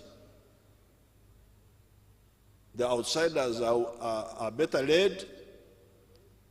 They take our raw materials, they get more money out of them, and create jobs for their children, when ours are here dying in the ocean trying to go to Europe.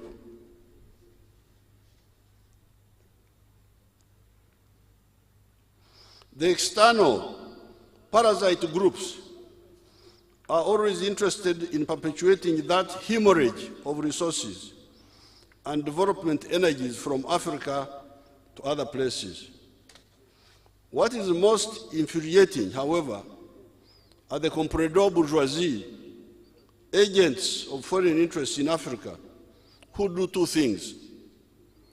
First of all, they oppose our value addition efforts so as to frustrate our industrialization efforts.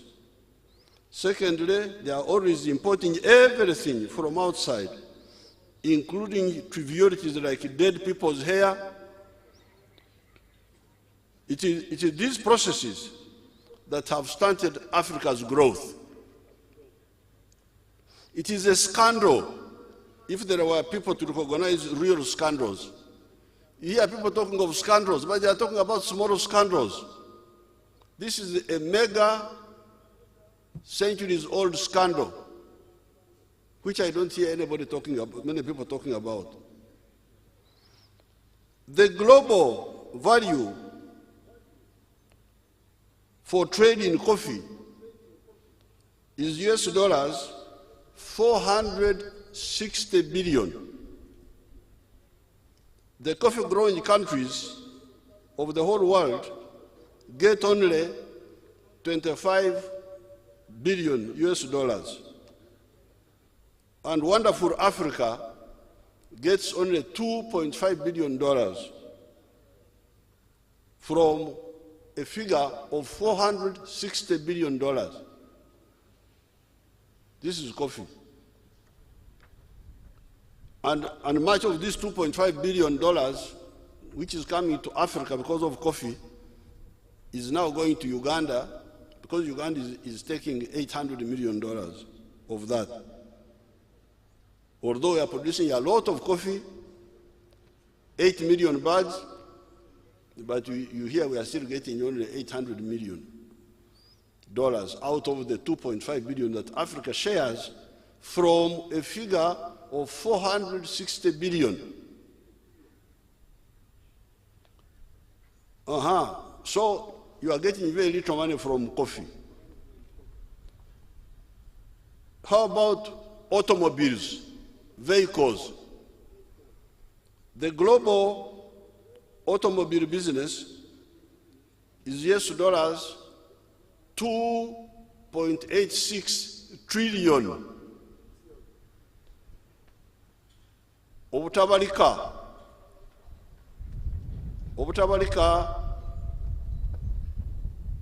bubiri kumpi busatu. Africa's share in the manufacture of vehicles is only $30 billion out of 2.86 trillion. And I think this goes to maybe South Africa or something like that. The global pharmaceutical business is US dollars 1.42 trillion. Africa's share is US dollars 16 billion. The global business for furniture, entebe z'okutulako, banange, is US dollars 654 billion.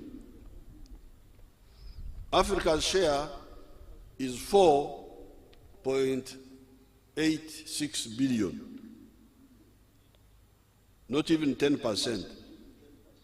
Not even 10%. The global business for textiles is US dollars 1 trillion. Africa's share is US dollars 31 billion. The global business of cereals, kasori, bichebi byonna, maize and all that, 1.3 trillion. Africa's share, 275 billion.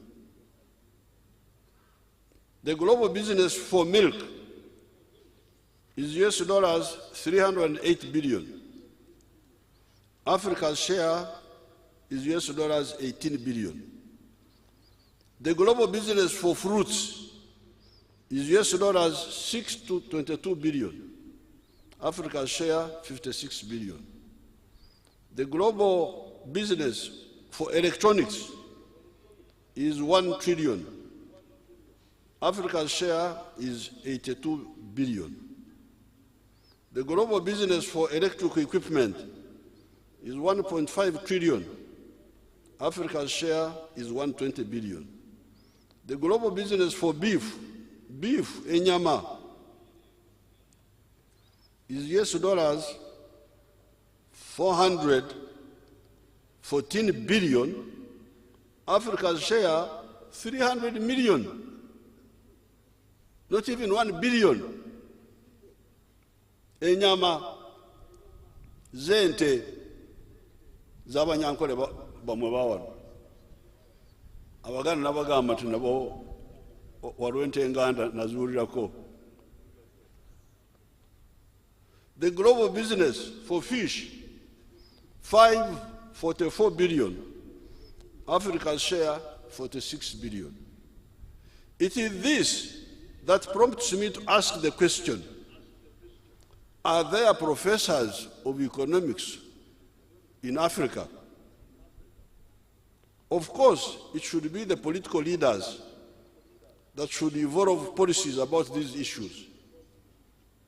The question, however, is, if the political actors do not see this hemorrhage, why should the academicians not see it? Are they not supposed to scan the global system so as to what is going on, where and why? Are professors and academicians not supposed to use their knowledge to see what is good or bad for their people? It is a tragedy, I'm telling you. Here in Uganda, we have had to fight the neo-colonial politicians, civil servants, parasitic importing merchants on account of this hemorrhage. Omulimo gwa Africa kusaka. Buli kintu kyonna kya kusaka. Entebe za kusaka. Entebe z'okutuulako. Bagenda ne basaka entebe Dubai. Dubai eddungu ery'omusenyu likola entebe ffe abali mu kibira wano gye tusaka.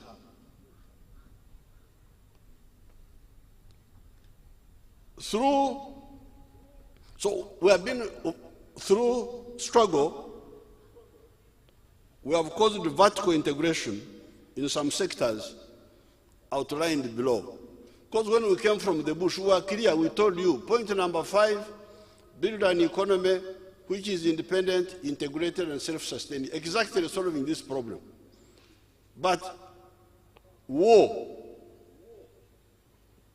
here within Uganda, opposed by external forces and by internal groups. But still we have moved. On maize, we have moved. We have been able to produce kawunga because we used to get kawunga from Kenya. There was no kawunga here, no maize flour. Animal feeds, and we are targeting starch and ethanol. Milk we have succeeded. Processed liquid milk, ghee, butter, powdered milk, casein proteins, cheese, yogurt.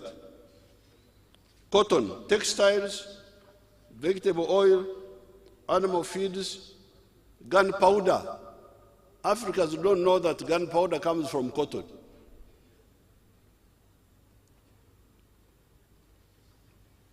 Even the scientists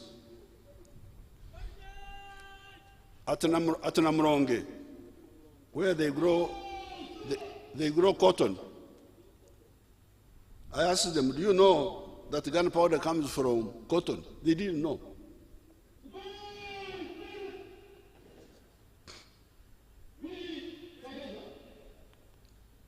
African market is flooded by dead people's clothes. M30 from the USA and Europe, known as second-hand clothes, thereby exporting money and jobs. Sugarcane, we have been able to produce raw sugar, industrial sugar, ethanol, rum, animal feeds, and electricity. Beef, cattle, we have been able to produce beef, at least we don't import beef. And now we are beginning to produce leather. The other day I opened a leather factory. Fish.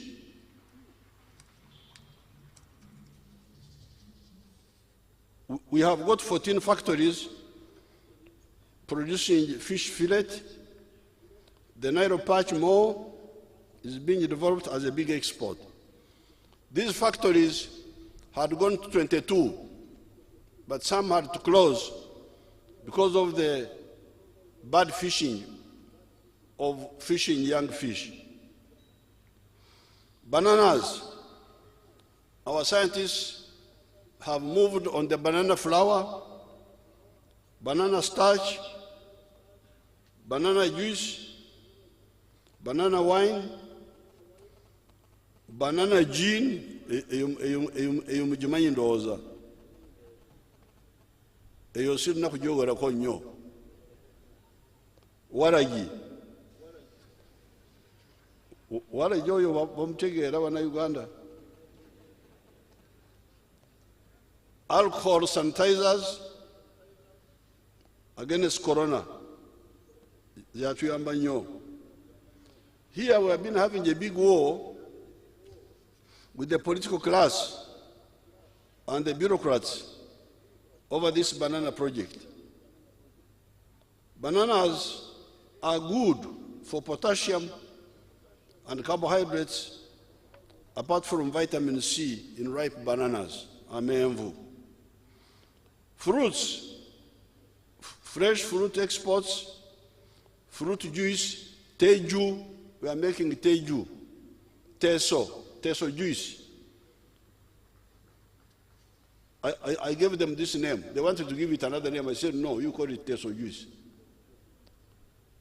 When you see all these cars which are here, Mitsubishi, I don't know what, Toyota, those are human beings in Japan. So these products of ours should get local names so that we sell our country abroad. So Teju is Teso juice. And the red of Ruero, I will give it a name of Ruero somewhere. I will sit down and give it a proper name. Fruit pulp, I have not heard whether you are producing jam. That one I have not got very well. Sorghum, Omuemba, we are now using it for brewing beer. Pines, MT, ceiling boards, furniture. Until recently, furniture for Uganda, including government departments, was being imported from China, India, Dubai, etc. Imagine that. Entebe obutebe ezo nazo za kusaka. Mama Janet here had to have a big fight in the Ministry of Education, where they were giving tenders to companies in India to supply chairs for schools. And yet we had people here who were making furniture, but they were not being allowed by these wonderful people. Now,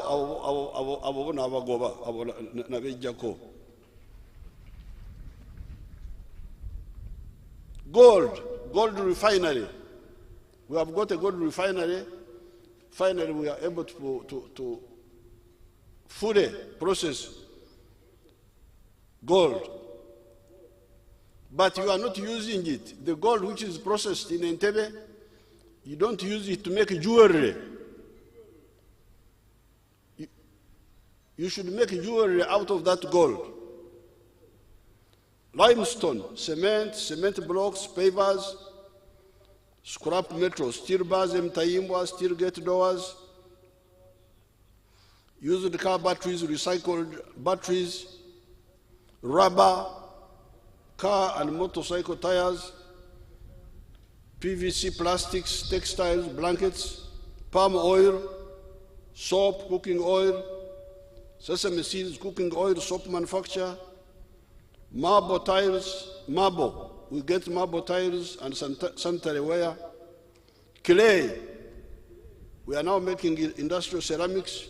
These were being imported also. You can imagine. Ceramics just for floors of houses were being imported. Until somebody, a Chinese person, so why do you import these tiles? Why not make them here? You've got the best clay here. Granite, pavers, building blocks, tea leaves. There we have got 31 factories, at least, but they need to be improved. These achievements have been in spite of the stiff opposition we have been facing from the parasites and their foreign backers, such as the Monitor newspaper. To take an example, this paper, on the 22nd of May, 2022, it said in quotes, "Coffee deal stinks." That's what they were saying. Nti entegeka zetulina ku mwanyi ziwunya.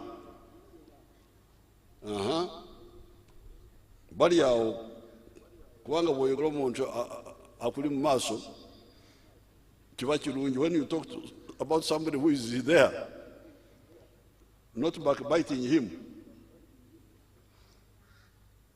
Coffee deal stinks, but key culprit will not be punished. Key culprit is myself. I am here. I am abundant here. Let me say anankwatako. I am the promoter of the tea, of the coffee value addition. Tewali mulala akirimu Yoweri Museveni. Amanya ga Yoweri Museveni mugamanya amarala. Ebyo katubireke tulina abagenyi wano.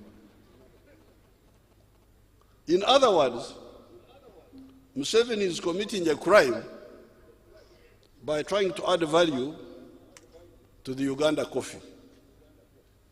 Since 1986, I've been trying to get investors to add value to our coffee.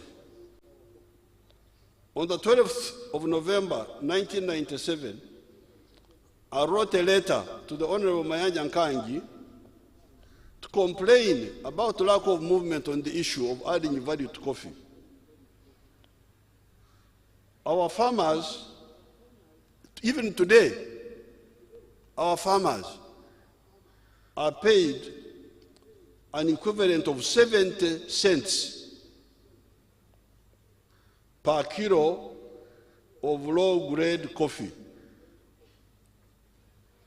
The same kilogram, when roasted, ground into powder and packaged, it sells for $12.9 in supermarkets. This is the slavery I cannot accept. How can it be that the professors, economics professors of Africa, do not see this? How can it be that the ministries of finance of Africa do not see this? On the 12th of November, 1997, I wrote the following letter to the Honorable Mayanja Nkangi, who was our Minister of Finance at that time. It's a long letter, but maybe you read it in the paper. But I can read it here. Reference is made to our cabinet meeting of 3rd of November 1997 held in Masaka. In that meeting, I brought cabinet 3 containers of instant coffee, 1 plastic container with a capacity of 100 grams of blended coffee, Robusta and Arabica, originating from Uganda but processed abroad, was selling at $14. Just 100 grams, not even a kilo. So this letter was saying that at that time, when we get $1, somebody somewhere from a kilo, somebody somewhere in the world gets $70. That's what I was saying in this letter. You will see it in the document when it is published. After that, I engaged the Nestle group in Davos. This group which has got its label on coffee. They made it clear that they already had their factory for coffee processing in the UK and would not build a new one. Hence, we had to remain as the raw material producers, getting only 5% of the value of the coffee we grow.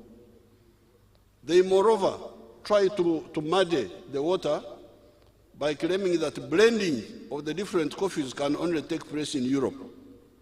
We told them that Uganda had all the varieties, and the blending would be done here. That has been the war I've been involved in until I got the Vinci company to help me. The one who monitor was the campaigning, was saying that in Ewunya. Tugenda kutegera Awunya. Tugenda mpola mpola. Tutegere ani Awunya. Arwana ku Uganda oba kati jere tulindako.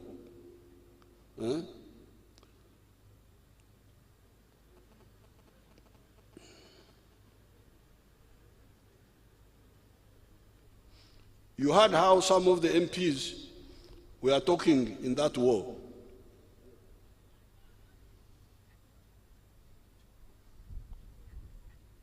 Mwalimu Julius Nyerere had built a coffee processing factory in Bukoba, in Tanzania, near the border of Uganda. When I heard of that, I linked our people with that effort. They were producing an end product known as Star Coffee. Unknown to me, the officials of Uganda allowed that effort to die out, or get stunted. What blindness and betrayal this is. I don't even know what is happening to that factory, the one in Bukoba, because my people pulled away without telling me. To add to the story of coffee, there is the story of iron ore. Uganda has got the purest iron ore of Tare in the world, 70% pure. The nearest is the one of Peru, which is 58% pure. An Indian company, working with some locals, had planned to export this high-grade raw material to India and to be paid US dollars 47 per ton. Out of 1,000 kilograms of this iron ore, when you process it, you get 700 kilograms of steel. A ton of steel at that time was selling at US dollars 550. So you can imagine, here, you Ugandans, you get $47.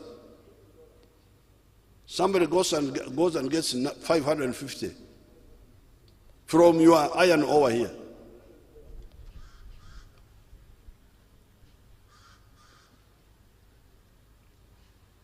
Today, a ton of steel is US dollars 700.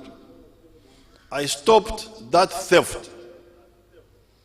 If I had not stopped that theft, it would have meant that Uganda would be donating money and jobs to the outsiders, and would be losing its natural resources and remain perpetually underdeveloped.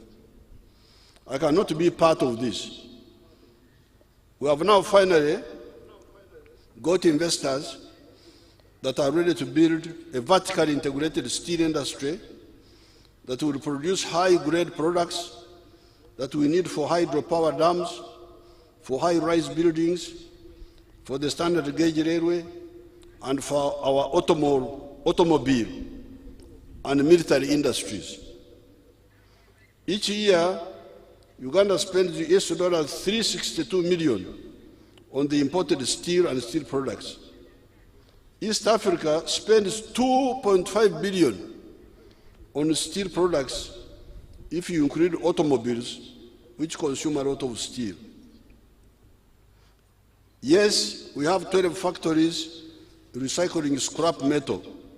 This scrap steel helps us to get Mtayimbwa steel bars for low-strength buildings.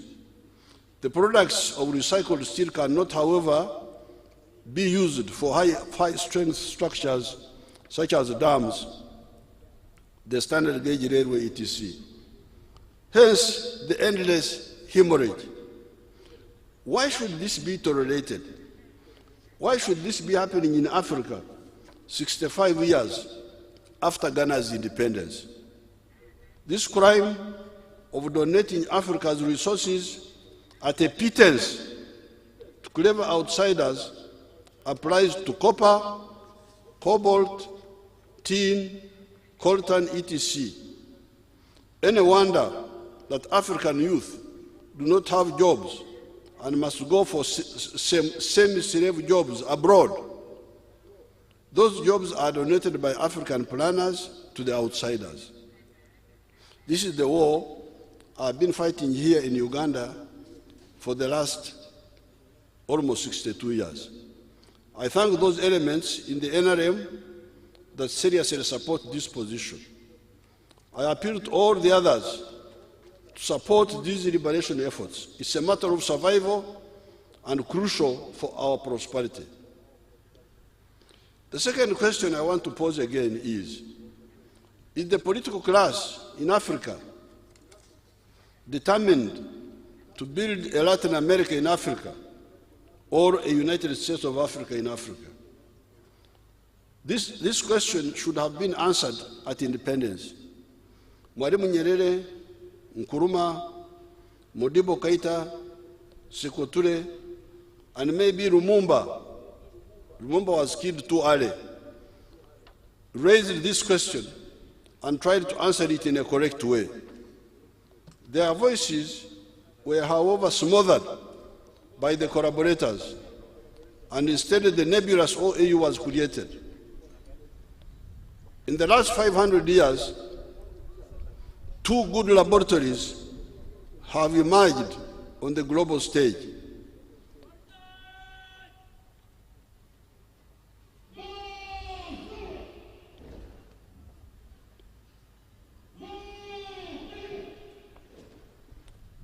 Two laboratories have emerged on the global stage: Latin America and the North American continent.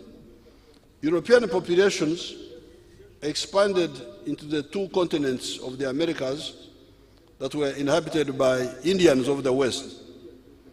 The European populations came from Spain and Portugal to take over Latin America, and from the UK to take over North America. After 500 years, there is great prosperity in North America and misery and poverty in Latin America. Yet in terms of natural resources, water, forests, agricultural land, minerals, etc., Latin America may be richer than North America. What then accounts for the difference? The difference partly emerged from the political economic organization of the two continents. Latin America is excessively fragmented politically and economically, comprised of 12 countries And if you include the Caribbean, the total number of countries rises to 25. The North American continent, on the other hand, is comprised of only 3 countries: Mexico, the USA, and Canada. The USA is a 3 million square miles unit with a population of 332 million people. It is that big market that stimulated the growth of the USA economy. It is not easy to be a successful business person in Honduras, population 10 million. El Salvador, population 6 million. Panama, population 4 million, etc., etc. On account of the smaller populations. In Latin America, they never even attempted to form a common market like the one of Europe. A common market, however, would not be free of problems of discordance. We have seen Britain walking out of that body, and we have seen the tensions with Hungary, Serbia, etc. Hence, the best formula, if possible, so as to create a framework for guaranteeing prosperity of people, is the USA formula, which entails both political and economic integration. Here in Africa, it points to the creation of the political federations, like the ones of East Africa. Such a federation would not only guarantee the prosperity of the people through a big market, it would also guarantee offtake for producers of goods and services, but it would also ensure strategic security of people. Nobody could dare to threaten their security. They would ensure their 4-dimensional strategic security on land, in the air, at sea, and in space. It would also deal with the problem of the suppressed fraternity of the African peoples. The 54 countries of Africa created by colonialism do not pay the slightest attention to the 4 linguistic groups of Africa. The 4 are the Niger-Congo, the Nilo-Saharan, the Afro-Asiatic, and the Khoisan. These are the 4 clusters of nations based on language. Obviously, the 54 countries do not pay attention to this. Hence, here in East Africa, you find the interacustrian Bantus of this area are scattered in Uganda, Congo, Rwanda, Burundi, Tanzania, and Kenya. Yet these are peoples whose dialects are mutually intelligible. Some months ago, at Munyonyo, I found a group of young people seated. When I engaged them, I found they were Kenyans. Of course, it is not easy to know who is a Kenyan and who is a Ugandan by looking at them. You have to ask them. I then asked one of them, a girl, what her name was. Her answer was Kwambuka. Her name was Kwambuka. Kwambuka. Where do you come from? Was my next question. Her answer, Kisii. Kisii in Kenya, the land of His Excellency, Dr. Ruto. Then my next question was, what does Kwambuka mean in Kisii? I asked the young lady. The answer, it means crossing a river or a valley. The young lady answered. That is exactly what it means in the Runyakitara dialects. You can't believe it. It is not only the interacustrian Bantu that are fragmented in these countries. How about our Luos in South Sudan, Congo, Uganda, Kenya, Ethiopia, and Tanzania? The Kalenjin, Uganda, South Sudan, and Kenya. And the Ateke, South Sudan, Congo, Uganda, Kenya, Ethiopia, and Tanzania. When you talk of the Luo, you are talking of the Alurs, Achoris, Langis, Japadola, Luos, Anuak in Ethiopia, Kumam, When you talk of the Kalenjin, you are talking of the Sabini, Pokot, Nandis, Kipsigis, etc. When you talk of the Ateke, you are talking of the Kakwaz, the Bari, the Topotha, the Turkana, the Karamojong, the Itoset, etc. Where do the Maasai belong? Are they Ateke or Kalenjin? Help the author, please. However, I know that they are certainly Nairo-Hamitic. In the case of East Africa, we have the added value, added bonus in the form of the fraternity of the Swahili language speakers. It has therefore been long, ever since the NRM and its precursors started supporting the struggle for the realization of the dream of the East African Federation. If we had achieved that by 1963, as the elders had intended, this part of the world would be very far. Some of the political elite let down Africa in 1963 by frustrating that effort. If that federation had been launched in 1963, you can be sure that Idi Amin would never have taken power in Uganda. There would have been no genocide in Rwanda or the killings in Burundi. Congo would have stabilized long ago. The problems of South Sudan would have been solved much earlier, and the problem of Somalia may not have turned out the way it did. Even today, the sort of problems we are facing would be easily solved. Take the problem, and I'm glad His Excellency Ruto spoke on this. Take the problem of high food prices, for instance. A few years ago, Uganda produced 5 million tons of maize. Uganda consumed only 1 million tons because Ugandans have other foods. It is only institutions and the animal feeds manufacturers that use maize. There was therefore a surplus of 4 million tons, which had no market in East Africa on account of the non-tariff barriers, protectionism. The prices collapsed, and the farmers in Uganda walked away from growing maize. Only now to be told that there is a big demand for maize, and even people are dying. The store of maize is the same as the store of milk, sugar, rice. Some Ugandans wanted me to stop Tanzanian rice. Please, I would not do that. If the Tanzanians are growing rice more cheaply, let them grow it and you buy from them. And if you want, you can apply and you shift and go and ask the Tanzanian government to allow you to do rice in Tanzania.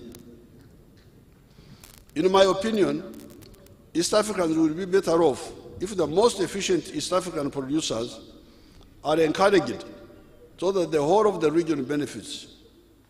Recently, I was told of some attempts to block rice from Tanzania in order to protect the inefficient rice growers of Uganda. I could not accept such blindness. Why, first of all, punish Ugandans to consume expensive rice while Tanzanian brothers can produce cheaper rice? The other blindness is that you should remember that if you block Tanzanian rice, Tanzania will also block something else from Uganda, where then is the future of prosperity for our region. Why block East African products and open our markets for subsidized goods from Europe, China, Brazil, etc.? Those should be the ones to be blocked because they are unfairly selling in our market. Foreign government subsidized goods versus our unsubsidized goods. If you allow subsidized Brazilian products to kill the market for Uganda's sugar in East Africa, what return benefit will East Africa get from Brazil? What does Brazil give you in return? East Africa is a potential superpower of the League of India or China. If we integrate economically and politically, assisted fortunately by the Swahili language, which is part of the heritage of this area. If our economics professors wake up and see the hemorrhage the NRM revolutionaries have been seeing ever since the 1960s, on account of only producing raw materials. And the political class determines not to build a Latin America in Africa, but instead build a United States of Africa in Africa, a very prosperous and secure future for Africa will be ensured. In spite of the missed opportunities in the East African region, and in spite of so many avoidable mistakes that were committed by different actors, Uganda finally stabilized and started not only growing, but also undergoing socio-economic transformation ever since 1986. The small independence enclave colonial economy of 1962, of the 3 C's and 3 T's, had by 1986 shrunk by 25%. The 3 C's were coffee, cotton, and copper, and the 3 T's were tobacco, tea, and tourism. By 1986, all the 3 C's had disappeared except coffee, that was still limping on. All the 3 T's had disappeared except tobacco, which was still limping on. Having lost 24 years, because you are talking of 60 years, actually you should be talking of 36 years. Because 24 of the 60 years we are lost. Having lost 24 years of the 60 years, the NRM, our movement, had fortunately had many years of clarifying our ideological, philosophical, and strategic position on almost all issues of society and economy. We had already distilled our 4 principles of patriotism, Pan-Africanism, socio-economic transformation, and democracy. To realize the 4 principles, we put forward the 10 points program, out of which point number 5 was the one guiding us to build an integrated, independent, and self-sustaining national economy that rejected the slave role of confining ourselves to producing raw materials. The principle of patriotism struck a blow at the politics of identity, sectarianism of religion and tribes, and pushed forward the politics of legitimate interests of the people. That is why, ever since 1989, the NRM always won all elections by absolute majority in both popular votes and the electoral colleges on the first round. We have never had a second round here. And I congratulate His Excellency Ruto for winning on the first round. In the 1962 independence elections, no party could win by absolute majority because they had fragmented the electorate in sectarian groups that could never attract broad support. Guided by our principle of Pan-Africanism, when we won power, we worked with Mzee Hassan Mwinyi, Mzee Benjamin Mkapa, Mzee Daniel Arap Moi, supported by Mwalimu Julius Nyerere, who was still alive that time, to revive the East African community, which was re-inaugurated on the 30th of November, 1999. Guided by the same principles, we stood with the African brothers in South Africa, Namibia, South Sudan, Rwanda, Burundi, Somalia, etc. It is this principle that educates us not to aim at building a Latin America in Africa, but building a United States of Africa in Africa, to ensure the prosperity of our people and the strategic security of Africa.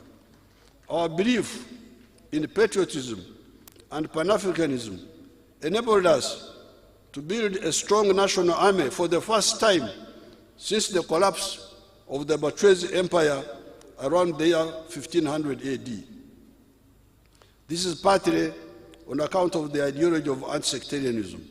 We do not look at soldiers with sectarian lenses, but with soldiership and ideological lenses for patriotism. That is how we were able to build an army that could go for so long and anywhere for either no pay or low pay. This strong army has been always backed by a vast structure of popular support in the form of the RCs, resistance councils, diluted by the politicians to LOCs. They didn't like resistance. They changed it to that they are local. I also kept quiet. This peace architecture has enabled the economy to recover and thrive. By the end of last financial year, the size of the economy was $45 billion, having grown from $1.5 billion in 1986. The economy had therefore expanded 30 times since 1986, and we had entered the lower end of the middle income status with a per capita GDP of US dollars 1,046. This was in spite of the population growing from 14 million in 1986 to 43 million now. We could have achieved more if it was not for the obstructions we normally get from careerist politicians and administrators or neo-colonial agents. One of the big mistakes has been the refusal by the careerist political administrative class to transform the pre-capitalist traditional society into a food secure and commercially active class with a chibaro, a sabu, looking for the most remunerative enterprises compared to the family land size and generally getting you involved in the money economy by the whole society. This is in spite of the guidance we have been giving the country ever since 1995, when I made a countrywide tour giving facts of what can be done after I had carried out successful transformation in the cattle corridor. On account of this negligence by the political and administrative classes, by 2013, the homesteads that were still in the subsistence sector were 68%, having been 96% in 1969. That is when I involved the army in the form of OW, Operation Wealth Creation. The figures show that there has been a decline in the homesteads that still work for the stomach. With the parish development model and the Myoga, not forgetting the bigger industrialization and modernization programs, we are sure to finally involve all the homesteads in the money economy. We have sent money to the parish circles and to the Myoga. This is going to unleash massive production of food, beverages, other raw materials that must be processed by factories. Moreover, agriculture will now be firmly anchored on irrigation. Therefore, the erraticness of production in agriculture is over. This in turn means the damage to the water bodies must stop, because we need the water for irrigation. Out of the 60 million acres of Uganda, 8.9 million are covered by water bodies and wetlands. And assuming we have forests covering 30% of the country, that would leave us 15.3 million acres for agriculture. If 10 million acres were used for intensive agriculture of the 4 acres model, that would give us 2.5 million small farms. In the Rwengaju area, our small-scale farmers using only 1 acre are employing 15 people per farm. Using this conservative figure, the 2.5 million small farms would employ 37.5 million people. Assuming the other 5 million acres were for medium-scale farming, using farms of 100 acres each, we should have 50,000 farms. These, in addition to the intensive agricultural activities of the small farms, would use extensive agriculture to produce maize, sugarcane, cotton, tea, tobacco, etc., products that only make economic sense when they are produced on a large scale. These would create their own jobs. All this is just in agriculture. How about industry, manufacturing? How about services? How about ICT? The problem, therefore, is not jobs. The problem is the neo-colonial thinking that is always off the point and not able to understand the strong potential of Africa. Now that we have solved the problem of electricity, we are moving full steam on all the opportunities of the value addition in agro-processing, fruit processing, animal feeds for maize, cassava flour and starch, banana flour and starch, ethanol from different sources, etc., paper from forest products, sealing boards from forest products, vertically integrated steel industry, food processing of copper, fertilizer industry from our phosphates, the pathogenic economy of vaccines and pharmaceuticals, and the diagnostics and sanitizers, and the knowledge industry of automobiles and electronics, as you saw here, these which are already being made here. With our East African brothers and sisters, the sky is the limit. Recently, I'm about to finish Munange myaka enkaga. 60 years, please, muzikirize, allow me. Munikubali miaka 60, sio kitu rahisi. Wacha nitoa maneno yote. Recently, there was yet another manifestation of imperialistic arrogance and hegemonism by elements in the European Parliament, whereby they decreed from Brussels that East African crude pipeline should not be constructed until those arrogant actors permit us to do so. Parasitic elements from that part of the world have been causing problems for Africa and the world for the last 500 years. It all started with 1453 AD, when the Turkish Ottomans captured Constantinople and blocked the land route for Europe to the east for trade in silk, spices, etc.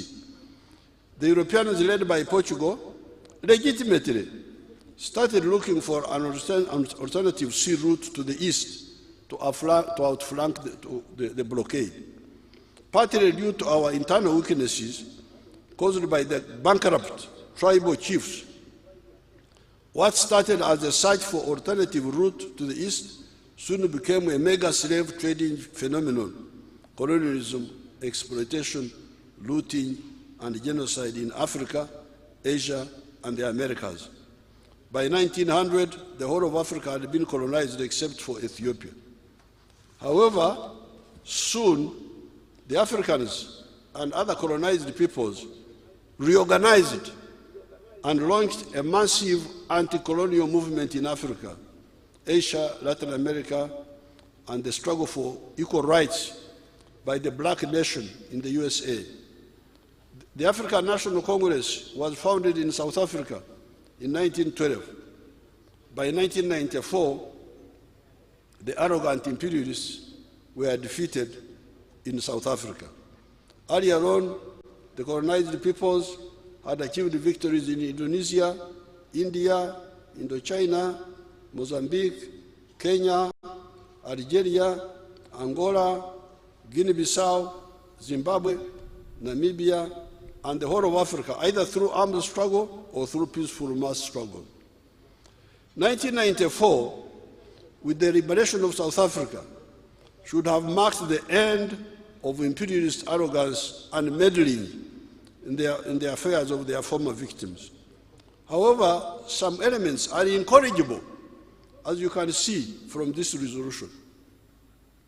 The patriotic forces in the world are, however, much stronger, and the patriotic forces in Uganda are much stronger and very capable in all dimensions. The imperialists use the mistakes and the weakness of Africa.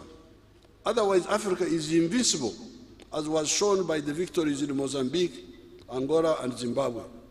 East Africans, therefore, should not worry about those arrogant people, that those arrogant people can stop the oil project in East Africa. If any actor tries to delay our project, we shall decisively deal with that betrayal according to the relevant laws. We shall develop all the aspects of the project with willing partners. Initially, I was not interested in the pipeline. I was only interested in the refinery to produce petrol, diesel, aviation fuel for East African market. It is Total who insisted, even when Uganda had to give away US dollars 20.7 per barrel to use the pipeline. In the end, we support the pipeline because it contributes something modest to our Tanzanian sisters and brothers who, under Mwalimu's leadership, contributed so much to Africa, including Uganda, in the anti-colonialism effort. Besides, the pipeline corridor provided by the Tanzanian government will bring to us gas from Tanzania and Mozambique because our gas resources are not that big. We need gas for fertilizer manufacture, to produce chemicals, etc. Therefore, down with the imperialist parasitic measures. However, Africa should know that even during the anti-colonial struggle, we had progressive whites that were on our side. Lord Fenner Brockway, Sir Dingo Foot, Professor George Shepard, etc. worked with Mzee Msazi in our anti-colonial struggle. Even today, there are progressive forces in Western Europe who can work for the common good of humanity, who are not part of white chauvinism. We shall seek them out. Most importantly, the oil project and other projects are unstoppable. The NRM has always had a correct philosophical, ideological, and strategic grasp of all issues. Nothing can derail us, in spite of the good movement in the world to curb the emissions of the greenhouse gases and move away from oil as fuel for cars. Our oil will remain valuable. We shall still need the oil for textiles like the shirt I normally put on. It is 65% polyester, which is from oil. We need hydrocarbons for fertilizer, nitrogen, for plastics, for tar, for our roads. As you saw, we are moving on the electric vehicles, electric pickups, using hydrogen for steel manufacture, etc. However, our oil will remain useful for other non-polluting purposes. All living things have carbon in them. Carbon is not a problem. The problem has been greed of foreigners who jump from this to that looking for money without careful and honest study. Before the coming of foreigners, Africa was using solar energy, wind energy, etc. for drying things, processing millet, and using carbon for blacksmithing in a controlled way.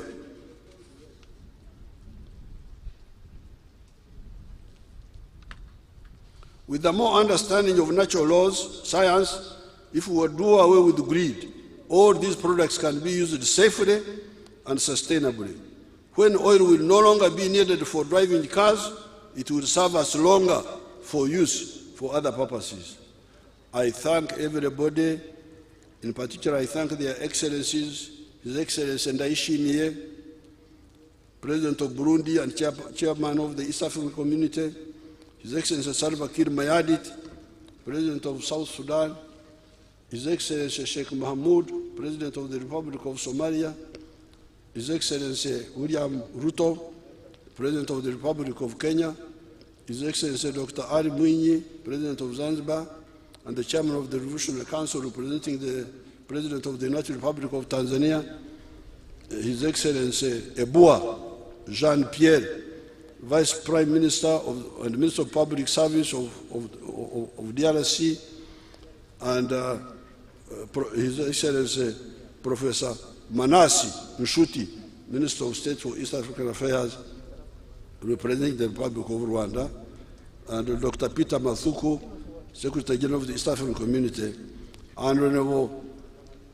Sadio Kamara, Minister of Defense of the Republic of Mali, for honoring us by positively responding to my invitation to be with us on this occasion. This is part of Undugu. Thank you so much.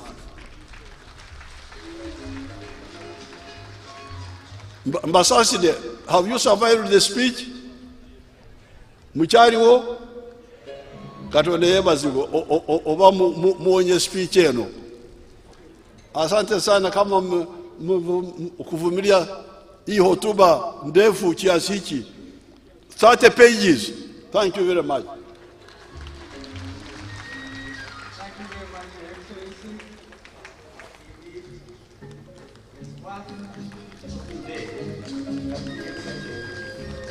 You, sir.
gani, Mheshimiwa Rais?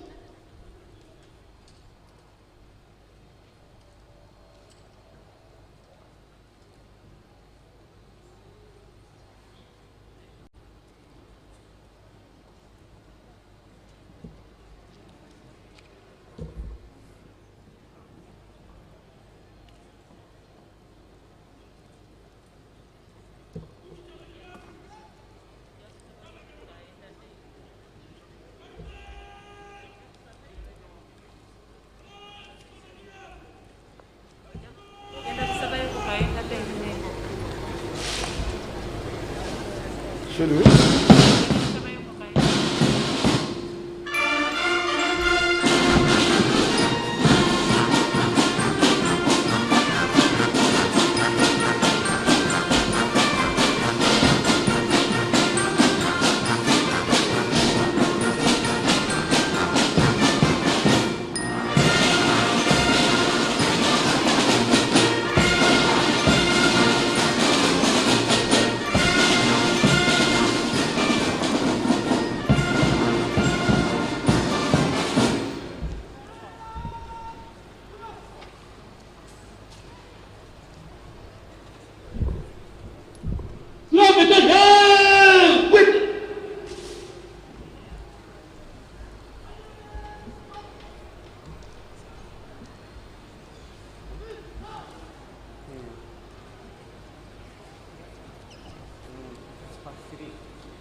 Ejakait.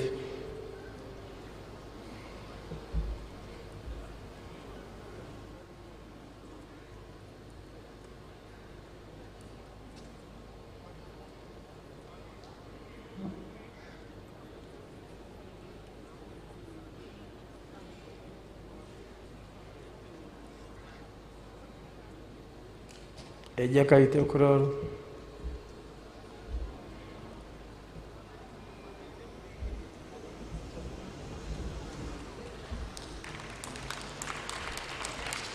Thank you. Thank you. Parade commander hands over to his second in command.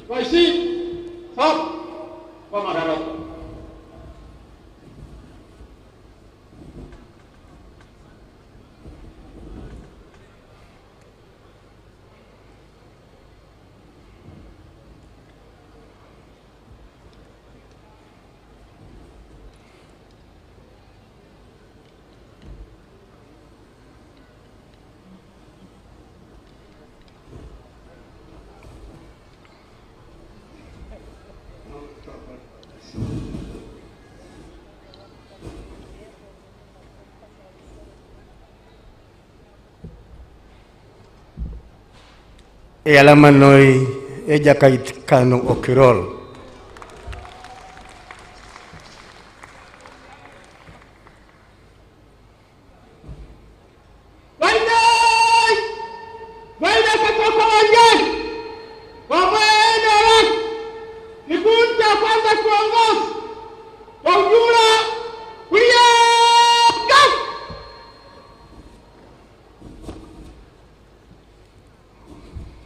Your Excellencies, ladies and gentlemen, we thank all of you that have taken time to join us as we celebrate 60 years of Uhuru, 60 years of independence. The first 24 years, Your Excellency, we were counting 9 presidents. Our colleagues, neighbors were counting 2 or 3. Today they have reached 5, 4. I think we can wait for them to catch up with 9. Then we can move forward. We thank God.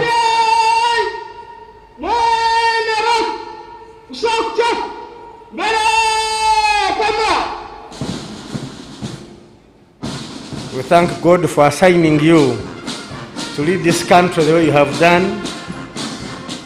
We praise Him for the stability, and we thank God for our good neighbors that are working towards the East African Federation.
Their Excellencies, our guests are starting to depart, and the first to leave will be the President of South Sudan, His Excellency General Salva Kiir Mayardad.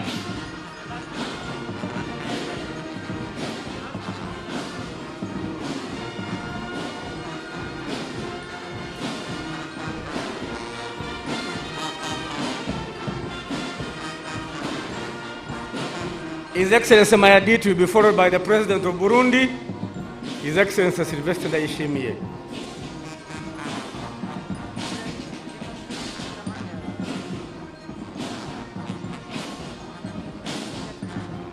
Your Excellency, the President of the Republic of Uganda, General Yoweri Kaguta Museveni, the First Lady, Mama Janet Kataha Museveni, visiting heads of the East African region and beyond, allow me to thank you and our visitors for attending these celebrations. Your Excellency, permit me to briefly recognize our visiting delegation led by Honorable Samuel Chepkonga and Senator Margaret Kamau, together with 8 other delegates who attended the National Prayer Breakfast. Your Excellency, at this juncture, you and our visitors were also joined by the following VIPs who should stand up for recognition. Her Excellency, the Vice President of the Republic of Uganda, His Lordship, the Chief Justice, the Right Honorable Deputy Speaker of Parliament, the Vice Chairman of the NRM Party, Right Honorable Prime Minister, Right Honorable Second Deputy Prime Minister, Right Honorable Third Deputy Prime Minister,